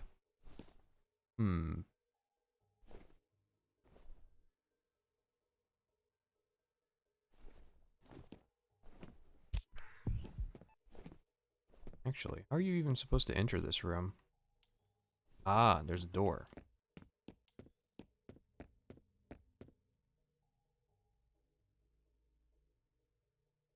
Thing video game had a lot of potential to be really tense and dreadful, playing off the loss of resources through your squad mates. Ultimately falls short though. The best Thing video game is Space Station 13. Fear is a little bit like Stalker, yeah, in some design philosophy areas, but they're different genres.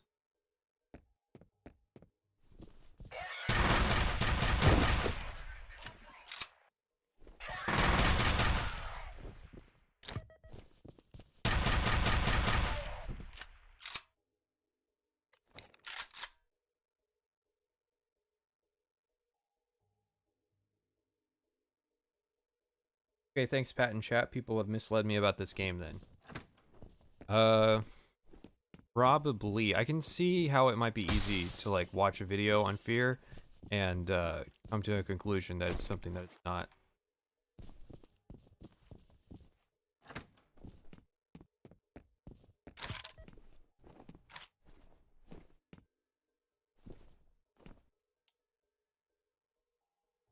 This is where we're going to save. I think this is a good save point. If we ever decide that we're going to continue with our playthrough of Fear. I don't know what I'm going to do tomorrow. So we can talk a bit with the chat because we've got 9 more minutes, or 8 more minutes rather. You meant the Firaxis one? Yeah, all I found is crappy IGN style reviews so far. I love the games with all my heart and kind of want to see an in-depth analysis. I have memories of somebody who talked about XCOM, but I for the life of me can't remember if it's a review or if it's even a review or like what was going on with that video.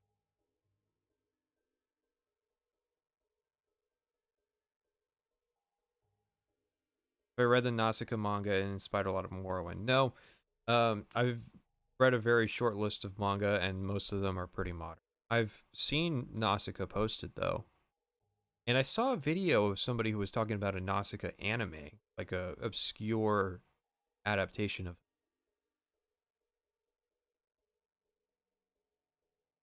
Do what you want to do and interact with your community. It's your strong point. Yeah, I've been enjoying kind of interacting with the community. I think when it comes to media analysis, there's a lot of elitists who kind of stop interacting with the broader part of their community. Like they stay in their Patreon and that's about it.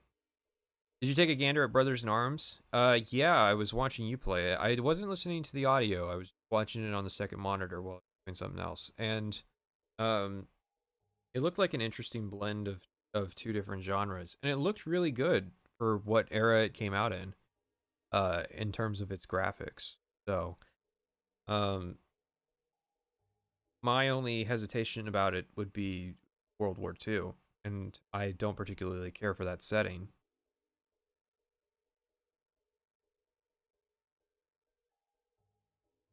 Have I played Star Wars Galaxies? I've seen a good video on Star Wars Galaxies. Am I no guns? No. Yeah, that's what I saw about the Nausicaa movie was that it was really bad. It was just interesting in the sense of it being kind of lost media. Is there any upcoming games I want to play? No. Kind of unfamiliar with what's actually going on in the industry at this point. If I got back into news, I could maybe answer that question, but nobody watched the videos. Nobody really said, hey, you should bring those back.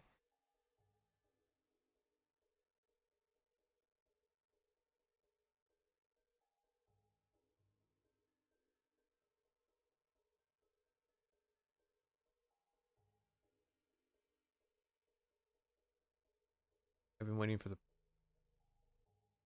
Yeah, I'm not surprised Gearbox gave up on the series.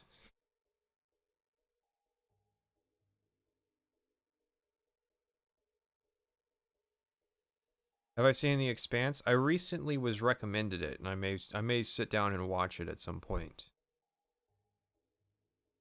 But I haven't seen it yet. I've seen a few clips of it, and it did look like an interesting show.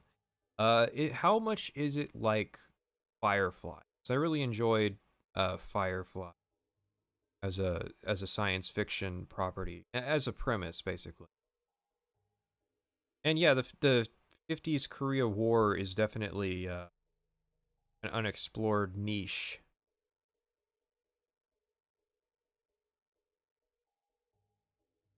If your audience grows 2 or 3 times, you'll be forced to limit interaction too.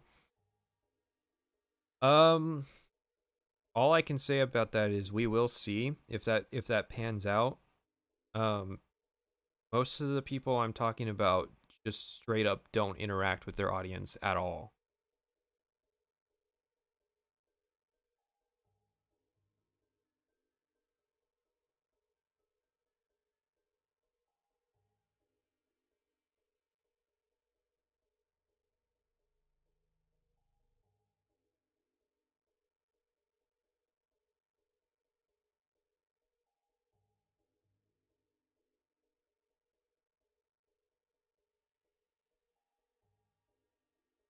Anybody else who wants to look like it?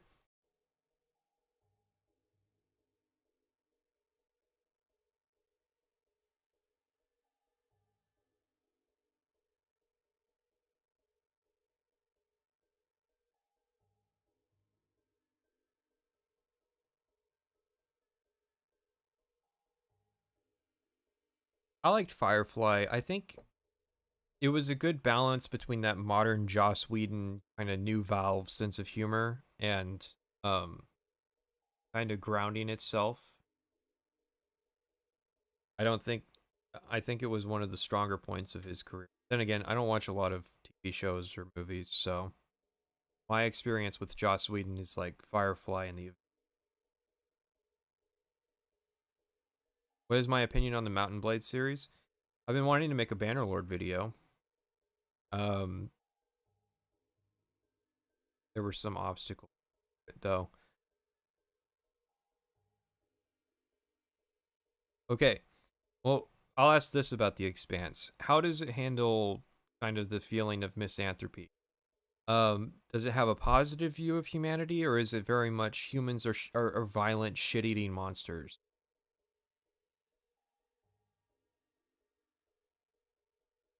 Because the way Firefly approached that topic was like, yeah, there's some pretty bad people, but they have understandable motivations for why they are the way they are.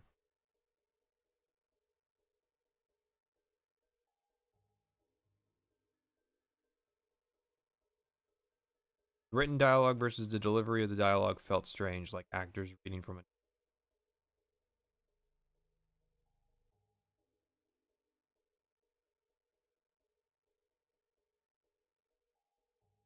I guess. Um, there is sort of a play element to the way that they were talking to each other. Very, very negative view of humanity. Then I might not like it that much. It's not like a tragedy thing. It's just sort of we roll into a new area and we show off the boss, and the boss likes fucking doing horrible shit to people. This is just how humans are.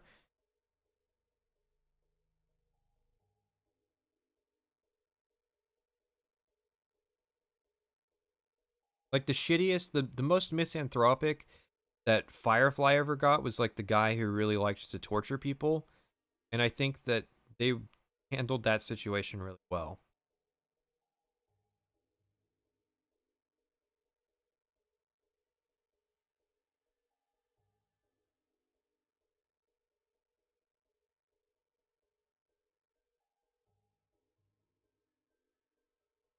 Uh, so I will ask this before we end.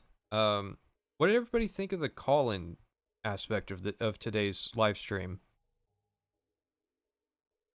Somebody was criticizing it because they had watched a lot of old Opie and Anthony, and there was a lot of shitty call-ins. I was actually surprised. There was a really good, a lot of good calls, and I know some of you are gonna say, well, a couple of them are kind of shit, and they were, but good in the sense of we could have had a lot of people just kind of fucking around and not taking it seriously.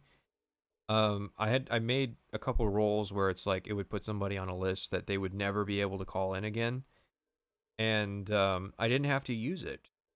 I think that we had a good kind of turnout, and we had a few good conversations. It kind of took away from the chatting with the talking with the chat element of the show, and I tried to get back around to talk to chatting, but Call-ins will be call-ins, always a mixed bag, yeah. Going near the end, so you didn't see any call-ins. Let's see. Way in. Still no. We got through most everybody that I think wanted to call in. Missed that aspect of it. So the stream will be going up. So immediately after, it'll stay up on the channel because it takes me like a day to move it over to the Patrician Extras channel. But after it goes, if it goes off on this channel, it'll be up on the other channel. And I'm gonna keep shilling that other channel because over there I post clips anytime that I find something that I find funny in editing. I may be putting in like the memes that were in the Morrowind video on that other channel too. Am I not afraid of trolls or other shitty people? No, because I have a hard skin. If somebody calls in and like starts talking shit, like I can handle it. And even if I can't handle it, like I could just kick them out.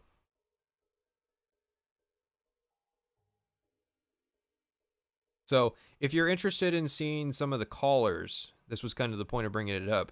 You can watch back in the stream. I think we started like 15 minutes into the show.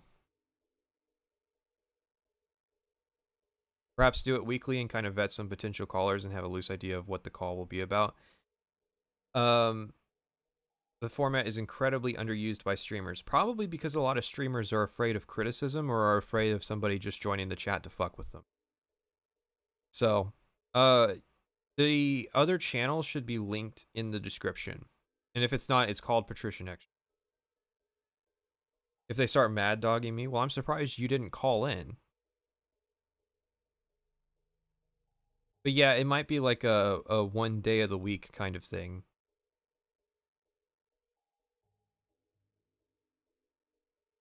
I think it was fun. It was kind of difficult to play the game and talk to people. That was kind of distracting. You saw a few points where like I wasn't able to use my brain to figure out how to get past something. But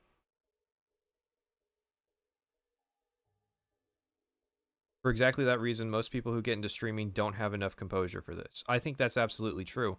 And I think a lot of people who get into media analysis don't have the composure for the actual discussion part of it. I think they want to come up to the pedestal and start to preach, and they don't want people who disagree with them or call them out.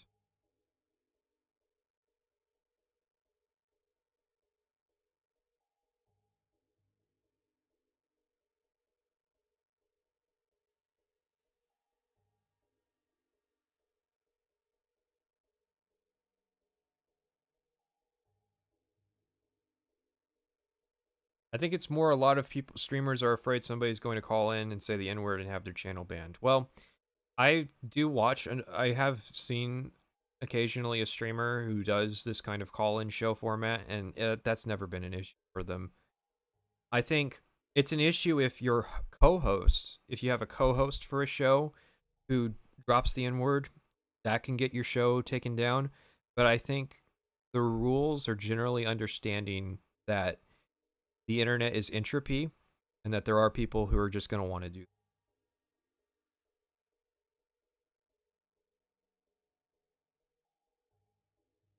So we're going to call it here. It was a good stream. I'm probably going to be streaming tomorrow. It might not be a call-in show. I think it's going to be Shadow of Mordor. What does everybody think about that idea? Should I go to the effort of trying to get Warcraft 3? Should I play Shadow of Mordor?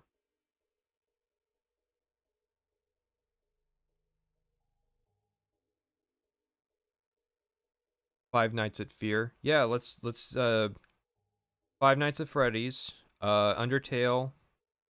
We could do some Among Us, maybe some Fortnite.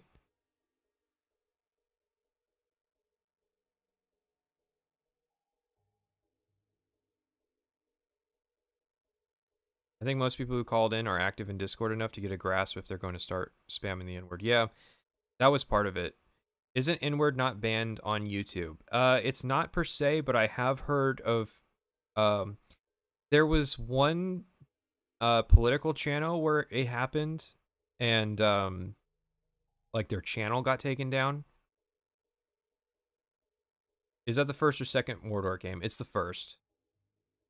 I'm gonna do that one because it's a lot easier to get to the actual game part of it than I think Shadow of War is.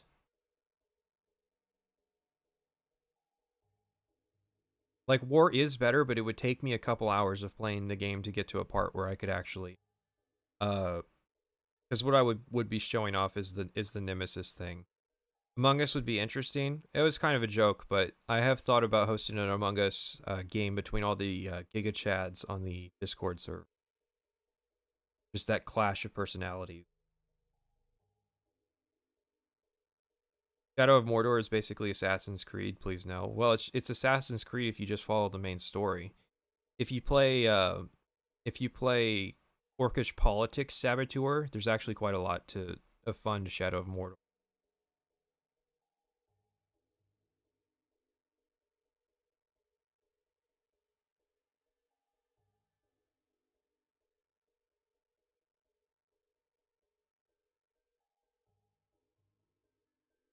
Shadow of War has a lot of padding. You need to play 2 or 3 hours to get to an interesting part. Yeah, that's exactly what I'm saying. Is it takes you have to get past like the Minas Morgul or whatever section of that game that is to actually get to the part where you're kind of influencing the tribes, and that's really what I would want to stream.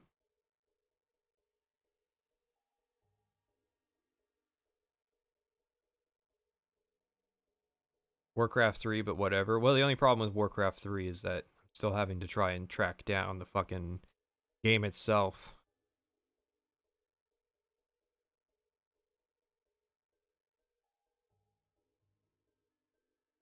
So we're gonna call it here. We got a decent consensus. A lot of people are interested in seeing Shadow of Mordor. I think it would be a good game to play through. And maybe tomorrow I would do a call-in segment, but it would be like a minority of the show instead of most of it. So.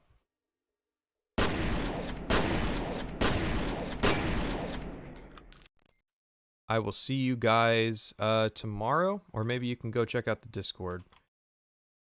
I'll be on there too. If I can ever stop the stream. I think I gotta close Fear.